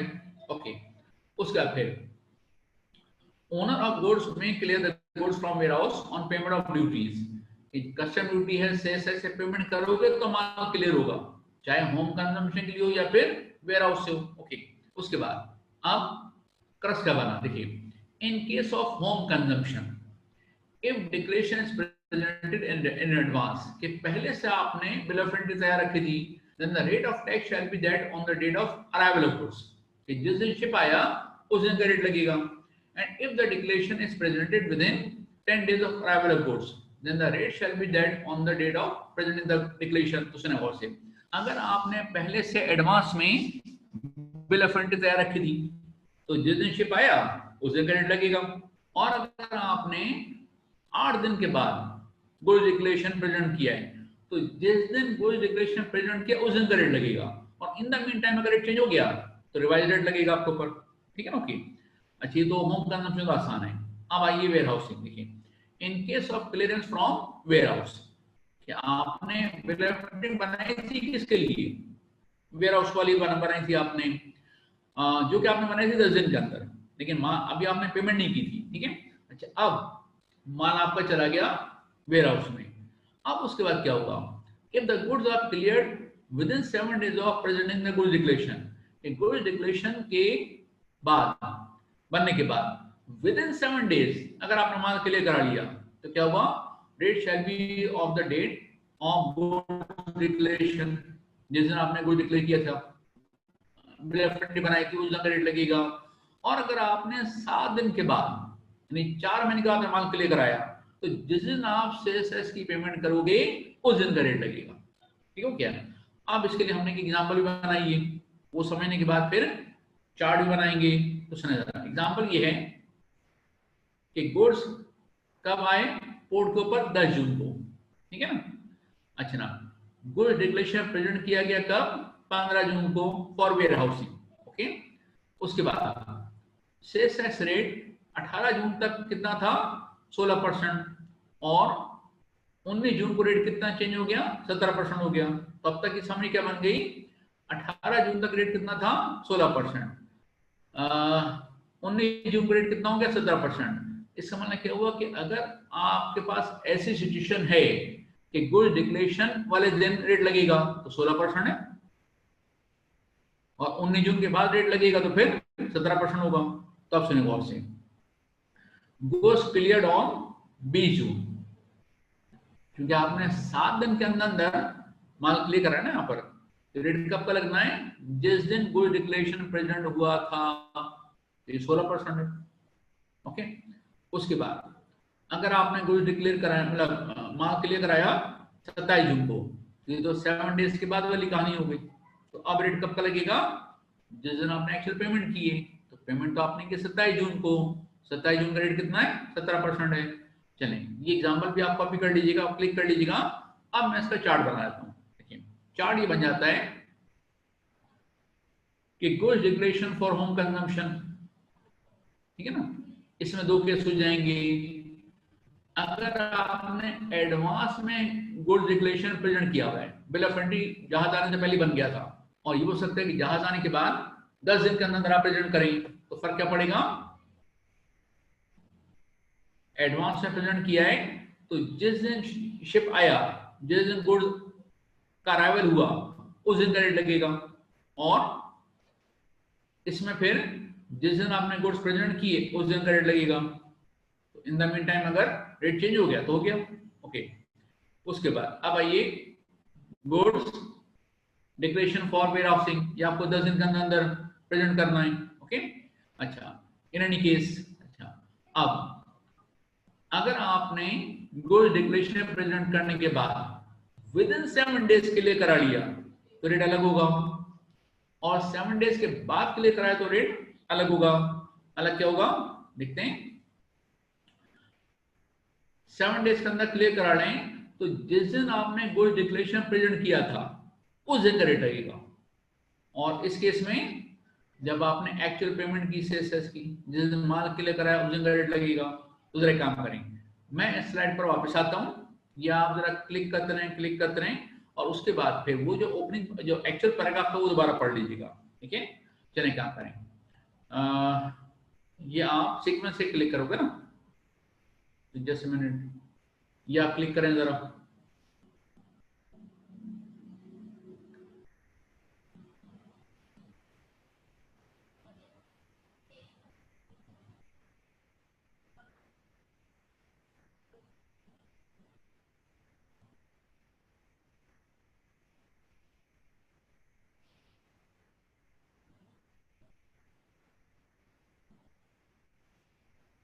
ठीक है, कॉपी कर लिया अपना, क्लिक कर लिया आपने। अच्छा, उसके बाद इसको आप क्लिक करें।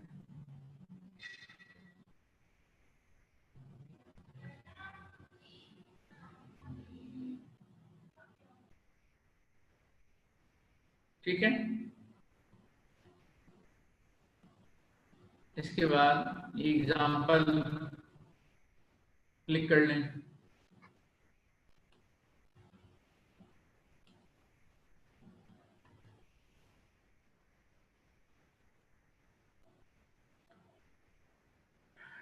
ठीक हो गया, इसके बाद ये चार्ट क्लिक कर लो।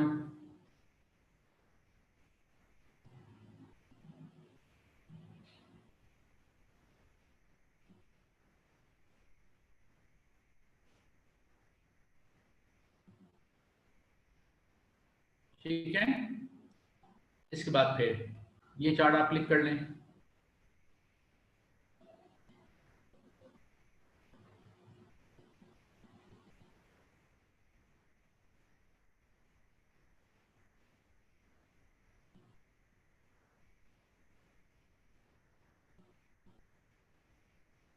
ये हो गए। अच्छा, अब ये सब कुछ जो आपने क्लिक किया है, और मतलब देख तो आप चुके ही हैं। अब एक काम करें, इसके बाद आप जरा ये पैराग्राफ फिर पढ़ लें, पैरा नंबर 2।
ठीक है, तो मेरा ख्याल है कि ये कस्टम पे रूल समझने के बाद इस पैराग्राफ को समझना थोड़ा सा बेहतर सिचुएशन हो गई होगी। ठीक है, तो हम आपको देख रहे हैं कि इस पैराग्राफ को समझाने के लिए हमने कितनी मेहनत की, सारे रूल बनाए, चार्ट बनाए।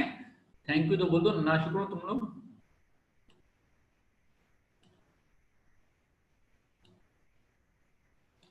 ये सब मेहनत आपके लिए की है।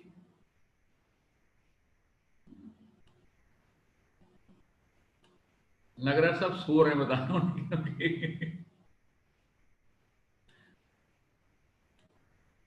चलें आगे चलते हैं। तो कुछ थोड़े बहुत लोग जाग रहे हैं, ठीक है ना, बाकी सब लग रहा है सो रहे हैं या फिर जूम पे आकर के ऑन करके और अपना दूसरा काम कर रहे हैं। ठीक है, चलें देखते हैं। अच्छा, अब आगे चलते हैं हम। ये सब तो हो गया, ठीक है।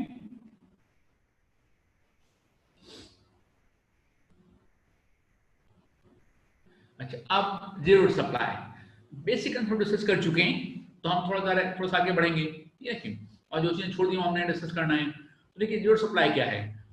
केस ये है कि अगर आप एक्सपोर्ट करते हैं तो आप से चार्ज नहीं करेंगे, लेकिन असल में आप से चार्ज करें 0%, इनमें चार्ज नहीं करें।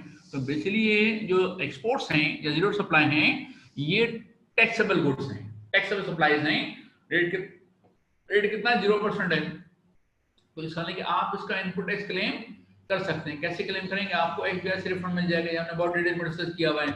अच्छा, अब इसमें जो गुड्स आते हैं कौन कौन से, सबसे पहले कौन सा एक्सपोर्ट। अच्छा, एक्सपोर्ट जो है वो जीरो कैटेगरी में आता है। अदर देन द फॉलोइंग, ये हमने छोड़ा हुआ था।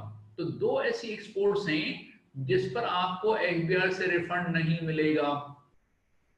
अच्छा, उसमें से एक है export to any country as notified by the federal government. तो जब ये पैराग्राफ आया तो लोग समझेंगे ना अब इसराइल होगा, इंडिया होगा, लेकिन पता चला है जनाब ये तो निकला अफगानिस्तान, चाइना। अच्छा, हुआ क्या सुने। अफगानिस्तान जो माल जाता है ना, खास तौर उसमें अफगानिस्तान है, ठीक है, तो वो जाता है आमतौर पर ट्रक के जरिए, by road, okay, land route, okay. तो उन्हें हर चीज नहीं की, उन्हें कहा स्पेसिफाइड गुड्स हैं, सारे गुड्स उसमें नहीं आते हैं। जैसे इसमें गुड्स हैं, एक गुड इसमें है सीमेंट।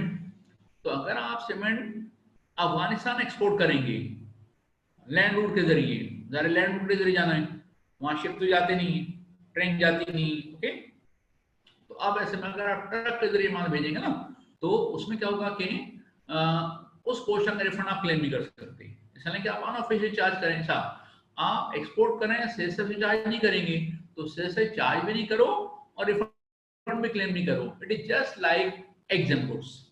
कहने को तो जीरो सप्लाई है, लेकिन चूंकि आपको रिफंड नहीं दे रहे हैं, इसका मतलब क्या हुआ कि इस पोर्शन पर आप रिफंड क्लेम नहीं करेंगे। It is just like exam goods हो गए। आप सुने एग्जाम में, अगर एग्जाम में वो कह दें आपको कि export to Afghanistan of goods specified in the notification, तब तो आप उस पर अलग से उसकी वर्किंग करो और उसके अगेंस्ट जो इनपुट टैक्स आएगा उसका आप रिफंड क्लेम नहीं करो। ठीक है, अगर वो अफगानिस्तान में एक्सपोर्ट बताएं, तो चूंकि सारे गुड्स तो इसमें नहीं है ना, सारे गुड्स तो नहीं आते हैं इसमें तो स्पेसिफाइड गुड्स हैं, वो 5 होंगे, ओके। तो अब ऐसे में अगर वो स्पेसिफाइड गुड्स का जिक्र ना करें तो आप बिल्कुल रिफंड क्लेम करें, ओके। अच्छा, उसके बाद ये पढ़ना जरा, एक्सपोर्ट इंटेंडेड टू बी री इंपोर्टेड टू पाकिस्तान, ठीक है। तो उसने गौर से आप एक्सपोर्ट करें और वही माल दोबारा इंपोर्ट कर लें, तो भाई क्यों करेंगे, कोई वजह होगी ना, क्योंकि एक्सपोर्ट करने का अपना खर्चा होता है, वापस वही माल इंपोर्ट करोगे फिर खर्चा होगा, तो क्यों खर्चा करें इंसान। तो ये बहुत ही स्पेसिफिक केस है। देखिए होता है क्या, मैं आपको मिसाल देता हूँ, गारमेंट्स से लगता है ना उस पर। अच्छा, अब गारमेंट्स में हमारे एक दौड़ चली हुई है कि साहब कोई नया डिजाइन, कोई नया जरा हट की चीज हो ना, तो उसकी रेटिंग बढ़ जाती है, अब वो ब्रांडेड कैटेगरी कहलाता है। जैसे खादी है, जुनैद जमशेद हैं, और दूसरे जो इस तरह के जो आउटलेट्स होते हैं ना, वो कोशिश करते हैं कि साहब कोई नया डिजाइन हो, कोई नई एम्ब्रॉयडरी हो। तो हुआ पता है कि मुझे पता है, देखिए खादी वालों ने अभी कुछ अर्से पहले क्या किया कि उन्होंने अपने, जब ये कोरोना स्टार्ट नहीं हुआ था उससे पहले, उन्होंने अपने कुछ मार्केटिंग के बंदों को या डिजाइनर्स को उन्होंने भिजवाया मुख्तलिफ कंट्रीज में, साउथ अफ्रीका और टर्की और फला फला। उन्होंने कहा वहां जाओ और वहां देखो लोग क्या क्या पहनते हैं और वहां के डिजाइन क्या है, तो कैसा डिजाइन वहां से लेकर जाओ। ओके, तो बाकायदा वो गए। ओके, तो अब ऐसे में मैं आपको एक मिसाल देता हूँ। देखिए, किसी डिजाइनर ने आकर के ये कहा कि मैं गया था थाईलैंड और वहां मैंने देखा कि वो, हम तो शलवार कुर्ता पहनते हैं, वो पहनते हैं छोटा साइज का कुर्ता और नीचे जीन्स। ओके, और जो कुर्ता है उस पर कुछ बहुत ही स्पेसिफिक किस्म की एम्ब्रॉयडरी हुई हुई है, सांप बिच्छू बने में, सुअर बना हुआ। ओके, तो उन्होंने कहा कि हम भी अगर ये शलवार कुर्ते पर एम्ब्रॉयडरी करवाते हैं तो काफी एक नई चीज होगी, हटके चीज होगी। ओके, उन्होंने कहा ठीक है, लेकिन ये एम्ब्रॉयडरी कहाँ पर होगी? उन्होंने कहा थाईलैंड में हो सकती है, पाकिस्तान में तो उसकी मशीन नहीं है। उन्होंने कहा चले काम करते हैं, माल यहाँ से अपना मुकम्मल करवाने के बाद भिजवाते हैं कहाँ? थाईलैंड। वहां से एम्ब्रॉयडरी करके वापस मंगवा लेंगे। तो आपने एक्सपोर्ट भी किया और वही माल आपने रीइंपोर्ट भी कर लिया, तो इसके इंपोर्ट डॉक्यूमेंट्स अलग बनते हैं। ओके, तो होगा क्या, जब आप ये एक्सपोर्ट करेंगे ना तो इस पॉइंट पर आप रिफंड क्लेम नहीं करेंगे। फिर आगे जाके एक और चीज आएगी कि आपने एक्सपोर्ट किया और रीइंपोर्ट किया, तो इंपोर्ट के वक्त आपको सेस पे भी नहीं करना, क्योंकि असल में ना ये एक्सपोर्ट है ना इंपोर्ट है, या आपका अपना माल है, वही आप बाहर भेज रहे हैं, वही वापस मंगवा रहे हैं। तो जब आप वापस माल आ जाएगा और फिर सेल करोगे तो उससे चार्ज करोगे। ओके, अच्छा ना, तो ये केस हो गया। उसके बाद अब आइए, ये हम पढ़ चुके हैं, चलें एक मिनट और गो थ्रू करने जरा इसको।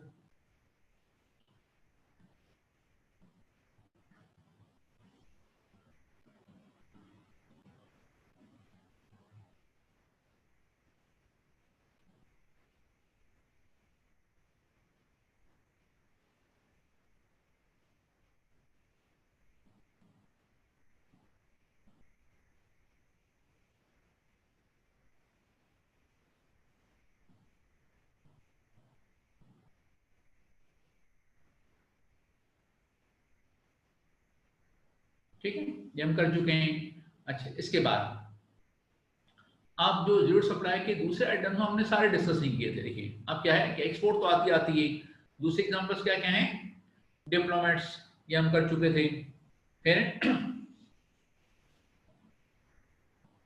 ये दो हम कर चुके हैं कि ईपीजेड, एक्सपोर्ट प्रोसेसिंग जोन, यहां से हम माल सप्लाई करेंगे उनको, रॉ मटेरियल हो या मशीनरी हो, हमारे लिए जीरो सप्लाई होगी। इसका मतलब क्या हुआ कि जो ईपीजेड का एक्सपोर्टर है उसने सेल्स टैक्स पे ही नहीं करना। ओके, अच्छा ना, ठीक है, ओके, बिल्कुल ये चीज है कि अगर एग्जाम कोर्स को आप एक्सपोर्ट करेंगे तो जितना पोर्शन आपने एक्सपोर्ट किया है उसका आप रिफंड क्लेम कर सकते हैं, क्योंकि वो फिर एक्सपोर्ट की कैटेगरी में आएगा, एग्जाम्पशन की कैटेगरी में नहीं आएगा वो फिर। ओके, अच्छा ना, जैसे मैंने आपको एग्जाम्पल दी थी, मैं रिपीट करता हूँ। देखिए, ये जो बुक आपके पास है ना, ये सीए फाइनल की बुक है। ओके, अब आए क्या, अपने अपना एग्जामिनेशन सेंटर दुबई में बना हुआ है, रियाद में और जद्दा में। ओके, तो होता क्या है, वो बच्चे जिनका ट्रेनिंग पीरियड मुकम्मल हो गया लेकिन सीए फाइनल के सारे पेपर पास नहीं हुए, टैक्स वगैरह बाकी है, तो वो जब जाके जॉब करते हैं सऊदी अरब में, दुबई में, अबू धाबी वगैरह में, तो वो जाके एग्जाम देते हैं कहाँ पर? दुबई वगैरह में देते हैं। ओके, या सऊदी अरब में देते हैं। तो हमारी बुक्स यहाँ से एक्सपोर्ट भी होती हैं, तो बुक्स वैसे तो एग्जाम है ना, लेकिन पेपर के वक्त सेल्स पे किया था।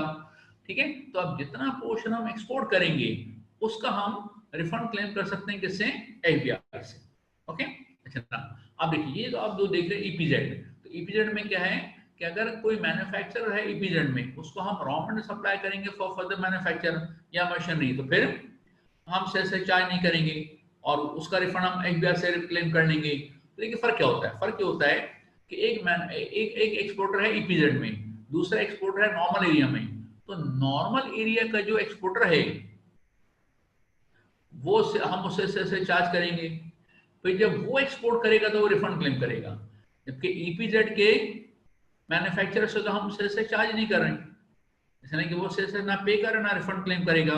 तो सुने गौर से, अब एग्जाम में ये आ चुका है, एक केस में आया कि हमने माल सप्लाई किया ईपीजेड में, मैन्युफैक्चरर है क्या उसको, तो वो तो हमारे लिए जीरो सप्लाई में आएगा, उसका हम रिफंड क्लेम करेंगे। लेकिन एक और क्वेश्चन ने कहा कि हमने गुड सप्लाई किए टू रजिस्टर्ड एक्सपोर्टर, तो हम ये अज्यूम नहीं कर सकते ईपीजेड में, ईपीजेड तो एक बहुत ही मखसूस एरिया है, तो बहुत सारे हमारे एक्सपोर्टर तो नॉर्मल एरिया में हैं, तो नॉर्मल एरिया वाला हम अज्यूम करेंगे ऐसा नहीं कि वो हमारी जीरो सप्लाई नहीं होगी। अगर हम किसी नॉर्मल एरिया के एक्सपोर्टर को सप्लाई कर रहे हैं तो वो जीरो सप्लाई नहीं है, ईपीजेड के एक्सपोर्टर को सप्लाई कर रहे हैं तो वो जीरो सप्लाई हमारी। ओके, इसके बाद फिर आप और अगर देखें गवादर, ये पूरा आपका जो है वो टैक्स फ्री जोन है। ओके, तो उसमें क्या हो गया कि व्हीकल्स को छोड़ दो, बाकी तमाम चीजों पे सेस है ही नहीं। आप गवादर में बैठ के इंपोर्ट करेंगे या हम यहाँ से सप्लाई भेजेंगे तो जीरो सप्लाई होगा। और उन्हें व्हीकल्स को भी एग्जाम किया किसके लिए, वो जो सी पैक बना रहे हैं ना, चाइना की जितनी कंपनी इन्वॉल्व उनके लिए व्हीकल भी एग्जाम है, बाकी तो चीजें वैसी भी एग्जाम है। ओके, इसका फिर अब अच्छा सुनो, ये DTR duty and tax रेमिशन rules हैं।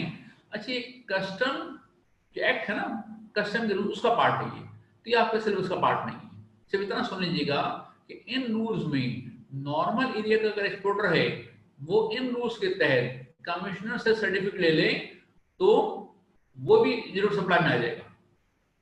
इसलिए कि वो क्या हुआ कि हमारे पास 3 तरह के एक्सपोर्टर्स हो गए जिसको हम माल सप्लाई कर रहे हैं। ठीक है, एक एक्सपोर्टर कौन सा है जो ईपीजेड में है, वो जीरो सप्लाई है। एक एक्सपोर्टर नॉर्मल एरिया में है, जो नॉर्मल एरिया में है वो फिर 200 में डिवाइड होगा। एक जिसने DTRE में लाइसेंस लिया हुआ है तो वो भी हमारे जीरो सप्लाई होगा, और नॉर्मल एरिया का वो एक्सपोर्टर जिसने DTRE में लाइसेंस नहीं लिया है वो जीरो सप्लाई नहीं होगा हमारी। और DTRE के रूल्स आपका सिर्फ उसका पार्ट नहीं है। अच्छा, हमने आपके नोट्स में ICAP CA फाइनल के लिए उसकी पूरी समरी बनाई वो 3-4 पेजेस की है, तो वो तो आपका सिर्फ उसका पार्ट नहीं है। ठीक है, ओके, चलिए क्वेश्चन देखता हूं मैं।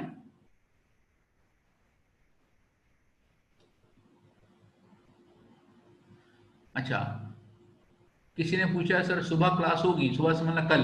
ठीक, ओके, तो मैं एक मैसेज पढ़ रहा था मेरा ख्याल है ICME की कुछ ग्रुप के ऊपर, उन्होंने कहा था कल ऑफिशियल हॉलीडे, तो कल शायद क्लास नहीं होगी। ये फिर भी आप कंफर्म कर लीजिएगा, बल्कि मेरा ख्याल है कि मैं एक काम करता हूँ, ये अगर जस्ट मिनट, राणा साहब अगर आप आवाज सुन रहे हैं तो कल कंफर्म कर दीजिएगा कल क्लास होगी या नहीं होगी। जी सर, और सर नो सर कल कोई क्लास नहीं है सर, कल जो है ऑफिशियली नोटिफिकेशन आ चुका है, छुट्टी है। ठीक है, थैंक यू। तो बच्चों कल क्लास नहीं है, तो हमारे फिर इंशाल्लाह सैटरडे को क्लास होगी। ठीक है, अच्छा ना, इसके बाद फिर अब है supply to duty free shops. अच्छा, ड्यूटी फ्री शॉप्स कौन सी हैं? एयरपोर्ट पे शॉप्स हैं वो ड्यूटी फ्री शॉप्स हैं। तो हम जब उनको माल सप्लाई करेंगे तो हमने उनसे चार्ज नहीं करना, ना डायरेक्टली ना इनडायरेक्टली, ना ऑफिशियली ना अनऑफिशियली। तो यही वजह है कि ड्यूटी फ्री शॉप से जब कोई माल परचेज करता है तो ना वो से चार्ज करते हैं ना पे करते हैं। ओके, अच्छा, उसके बाद फिर इसको पढ़ने जरा, देखिए ये है। अच्छा, ब्रैकेट में लिखा उसको छोड़ दें, वो इतना खास नहीं है। देखिए इंटरनेशनल फ्लाइट और शिप, तो जो हम फूड आइटम सप्लाई कर रहे हैं या कॉम्प्लीमेंट्री आइटम जो पैसेंजर्स को मिलता है वो सप्लाई कर रहे हैं किसके लिए? इंटरनेशनल फ्लाइट के लिए। तो वो हमारी जरूर सप्लाई है, उस पर हम किसी किसी से चार्ज नहीं करेंगे। लेकिन वही आइटम अगर हम सप्लाई करते हैं for local flights, domestic flight, तो उस पर हम से चार्ज करेंगे। अब आप कह सकते हैं जो माल सप्लाई कर रहा है उसको क्या पता कहाँ इस्तेमाल होगी, बिल्कुल पता होता है, इसलिए कि क्वालिटी का बहुत फर्क होता है। ठीक है ना, कराची से लाहौर फ्लाइट जा रही है, उसकी क्वालिटी जो होगी वो तो माशाल्लाह बहुत अच्छी होगी, और इंटरनेशनल फ्लाइट में तो आप जो चाहे खिला दें, कोई मसला नहीं है। और चाइना अगर फ्लाइट जा रही है तो बर्गर में से कॉकरोच निकल आया तो वो उनके लिए होता है एडिशन परक्विजिट, चूहा निकल आया तो वो उनके तो मजे आ गए। ठीक है, चले बैठ। अच्छा, इसके बाद अब है packing material for your supply. खास तौर जब हम एक्सपोर्ट करते हैं ना तो उसमें पैकिंग मटेरियल जरा अच्छा इस्तेमाल होता है। तो पैकिंग मटेरियल जो हमने से पे किया है हम उसका भी इनपुट टैक्स क्लेम कर सकते हैं, कोई मसला नहीं। ओके, इसके बाद इसमें थोड़ा सा कंसेप्ट है, सुनिए। एक होता है मैन्युफैक्चरर कम एक्सपोर्टर, एक होता है मैन्युफैक्चरर एक्सपोर्टर। क्या फर्क है दोनों में? देखिए फर्क ये है कि मैन्युफैक्चरर कम एक्सपोर्टर आप हैं, इसका मतलब क्या, आप मैन्युफैक्चरिंग कर रहे हैं और आप लोकल सप्लाई भी कर रहे हैं और एक्सपोर्ट भी कर रहे हैं। और मैन्युफैक्चर एक्सपोर्टर कौन है? ये सिर्फ एक्सपोर्ट कर रहा है। तो फर्क पता है क्या होगा? देखिए, अगर आप मैन्युफैक्चर कम एक्सपोर्टर हैं तो आप इलेक्ट्रिक के ऊपर, गैस के ऊपर सेल्स टैक्स पे करें, तो जो पोर्शन एक्सपोर्ट के अगेंस्ट है उसका आप रिफंड लें, ठीक है, रिफंड क्लेम करें। लेकिन यहाँ तो आप सिर्फ एक्सपोर्ट कर रहे हैं, तो सारा सर आपको रिफंड क्लेम करना पड़ेगा। और आपको पता है कि एशिया से रिफंड लेना इतना आसान नहीं होता। उन्होंने फैसिलिटी क्या दी है कि अगर आप सिर्फ एक्सपोर्ट कर रहे हैं तो आप एक एप्लीकेशन दें गैस कंपनी को और एक के इलेक्ट्रिक को, वो उसकी वेरिफिकेशन करेंगे, और वेरिफिकेशन करने के बाद होगा केस, अब वो आपके लिए इसको जीरो सप्लाई बना देंगे। इलेक्ट्रिक के ऊपर और गैस के ऊपर आपको सेल्स टैक्स पे नहीं करना पड़ेगा, ठीक है। अच्छा, इसके बाद अब कुछ स्पेसिफिक आइटम्स हैं जिसमें बाइसिकल्स हैं, पेंसिल्स हैं, पेन्स हैं, ये जीरो सप्लाई में आते हैं, ओके। इसके बाद अब हम बात कर रहे थे, अच्छा अब ये हम देख चुके हैं, एक बात और देख सकते हैं। देखिए रिफंड एप्लीकेशन जीरो सप्लाई की आप फौरी तौर पर देंगे हर महीने। अगर इसके अलावा कोई और आप रिफंड क्लेम कर रहे हैं, कोई एक्सेस इनपुट टैक्स है, तो वो तो आप कैरी फॉरवर्ड करें, जून के बाद देखेंगे, ठीक है ना। लेकिन आप हर महीने रिफंड एप्लीकेशन किसकी देते हैं? आप जीरो सप्लाई की। तो मिसाल के ऊपर अभी महीना कौन सा चल रहा है? अगस्त का। अगस्त के महीने में जितनी आपने एक्सपोर्ट की है, जितनी आपने एम्बेसी को माल सप्लाई किया है, जितनी आपके पास और जीरो सप्लाई है,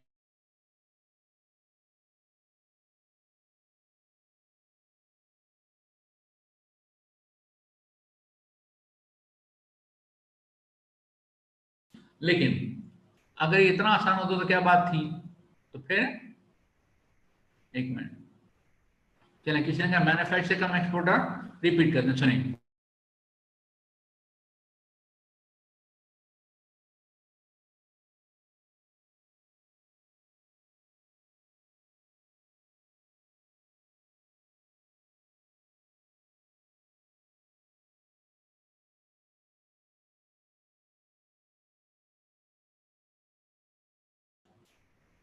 चलें, ये डिस्कनेक्ट हो गया था, मैं आपको फिर इस पे ले जाता हूं।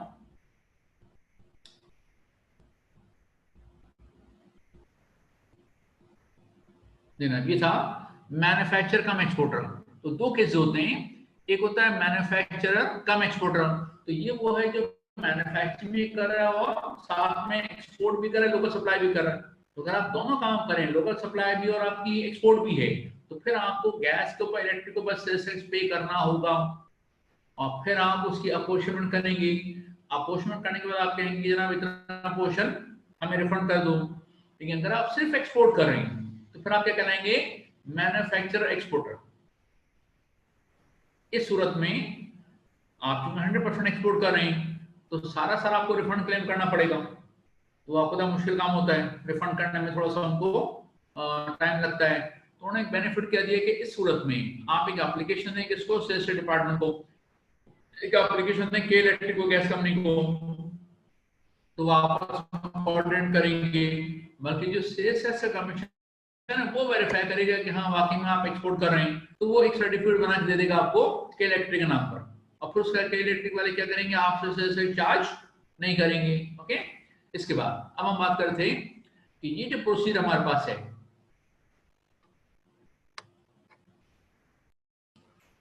ठीक है, ये क्या था कि विद इन 45 डेज आपको रिफंड कर देंगे। लेकिन अब उन्होंने क्या किया कि अगर आपका कोई पेनल्टी है, डिफॉल्ट चार्ज है, कोई और एरियर निकाला टैक्स का, तो उस सूरत में वो आपके रिफंड में से माइनस हो जाएगा। ये हमारे एग्जाम में आ चुका है कि हम अगस्त के महीने की कैलकुलेशन करें और सेल्स डिपार्टमेंट ने या इनकम टैक्स डिपार्टमेंट ने हम पे लगाई थी पेनल्टी, वो पेएबल है, तो या तो हम उसको पेएबल में ऐड कर दें या हम उसको रिफंड में से एडजस्ट करें। तो अगर रिफंड की फिगर आ रही हो तो हमें रिफंड में से ही एडजस्ट करना चाहिए, ओके।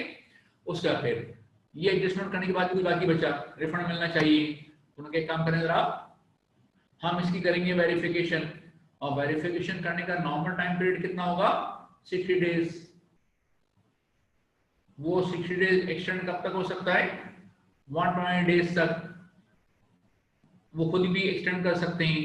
और अगर एफबीआई से परमिशन ले लें, जो कि उन्हें आसानी से मिल जाती है, तो 9 मंथ तक वेरिफिकेशन का प्रोसीजर चलता रहेगा।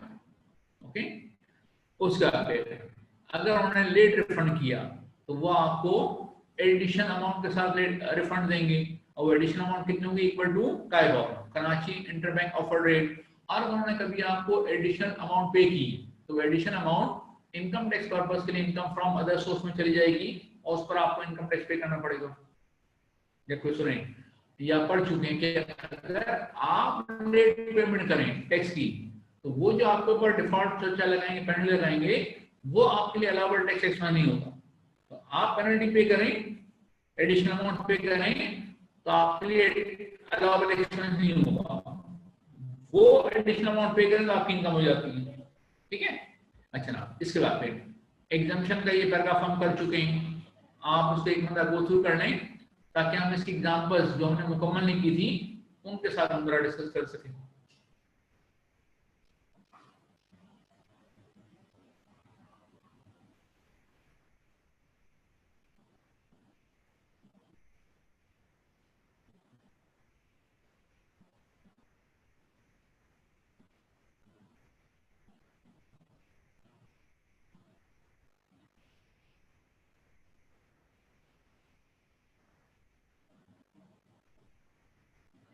अच्छा ना, अब जो आइटम्स हैं कि उसमें एग्जाम के, इसका आप इनपुट टैक्स क्लेम नहीं कर सकते, रिफंड ले सकते हैं, उसमें लाइव एनिमल हम कर चुके हैं। Agriculture produce not subject to further manufacture हमने कर लिया था। उसका फिर ये कोई इतना खास इंपॉर्टेंट नहीं, इसको आप छोड़ सकते हैं, ठीक है, स्पेसिफिक आइटम है, ठीक है, ओके।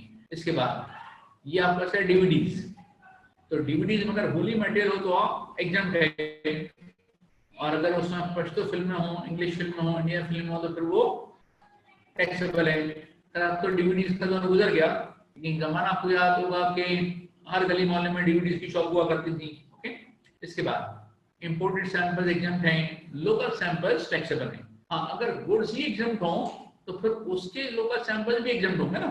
ये आईसीएएफ के एग्जाम आ चुका है कि local samples of exam goods, तो फिर तो कोई मसला नहीं है, गुड्स भी एग्जाम्प्ट है, दूसरे सैंपल भी एग्जाम्प्ट होंगे। लेकिन गुड्स अगर टैक्सेबल हैं तो जो आप सैंपल्स फ्री में दे रहे हैं उस पर भी आपको सेस से चार्ज करना पड़ेगा।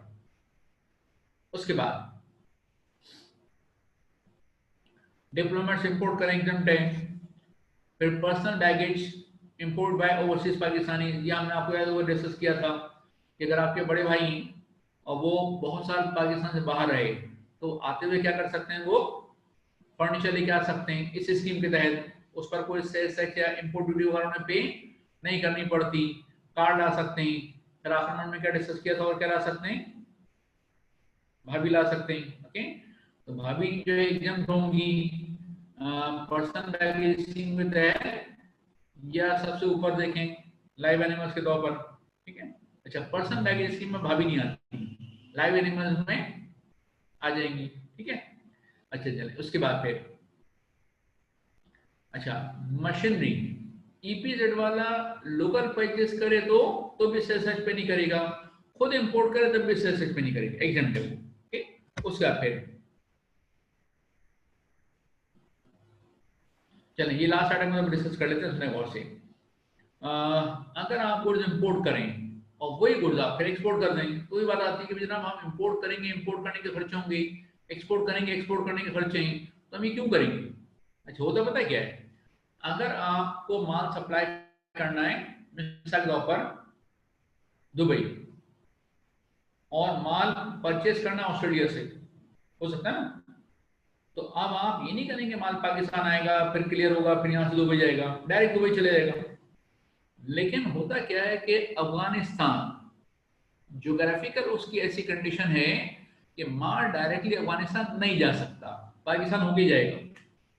तो अगर आपने माल इंपोर्ट करना है ऑस्ट्रेलिया से, एक्सपोर्ट करना है कहां पर, अफगानिस्तान, और ये हम उस स्पेसिफाइड गुड्स की बात नहीं कर रहे हैं, नॉर्मल गुड्स की बात कर रहे हैं। तो अब होगा क्या, सुने, अगर आपके पास इंपोर्ट करते वक्त एक्सपोर्ट ऑर्डर मौजूद है, तो आप जाएं कमीशन के पास, उसको आप एविडेंस दें कि हमारे पास एक्सपोर्ट ऑर्डर मौजूद है, हम इसकी बेसिस पर तो हम इंपोर्ट कर रहे हैं, तो वो इंपोर्ट स्टेज पर आपको सेल्स टैक्स पे नहीं करना पड़ेगा। तो डेफिनेटली जब एक्सपोर्ट करेंगे तो रिफंड में ले लेंगे।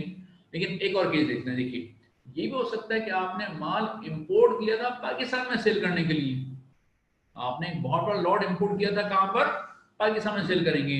ऐसे में आपको अफगानिस्तान से एक ऑर्डर मिल गया, आपने एक्सपोर्ट कर दिया, इट मींस कि इंपोर्ट के वक्त आपके पास एक्सपोर्ट ऑर्डर मौजूद नहीं था, तो क्या आपने सेल्स टैक्स पे किया था? यस। जब एक्सपोर्ट करेंगे तो फिर रिफंड लेंगे। तो नॉर्मल केस हो गया कि अगर आपने इंपोर्ट किया और कुछ पोर्शन एक्सपोर्ट कर दिया तो आप रिफंड क्लेम करेंगे उसका। लेकिन उन्होंने बेनिफिट क्या दिया कि at the time of import अगर आपके पास एक्सपोर्ट ऑर्डर मौजूद है वो हमें दिखा दें, और इंपोर्ट से पे ना करो, तो ना पे करोगे ना रिफंड क्लेम करोगे, तो आपका कैश फ्लो जरा बेहतर हो जाएगा। ठीक है, तो चलिए याद रखिएगा, नेक्स्ट क्लास से हम ये इसी ये आइटम रिप्लेसमेंट गुड्स वाला स्टार्ट करेंगे। ठीक है, जो क्लास चल होगी सैटरडे को। अच्छा, अब हम सेल्स टैक्स के चूंकि बेसिक कंसेप्ट कर चुके हैं और प्रैक्टिकल एग्जांपल भी कर चुके हैं, तो मेरा नहीं ख्याल कि इतना ज्यादा टाइम लगे इसमें। ठीक है, अल्लाह हाफिज। अच्छा, आप लोग कुछ क्वेश्चन करना चाहें तो कर सकते हैं।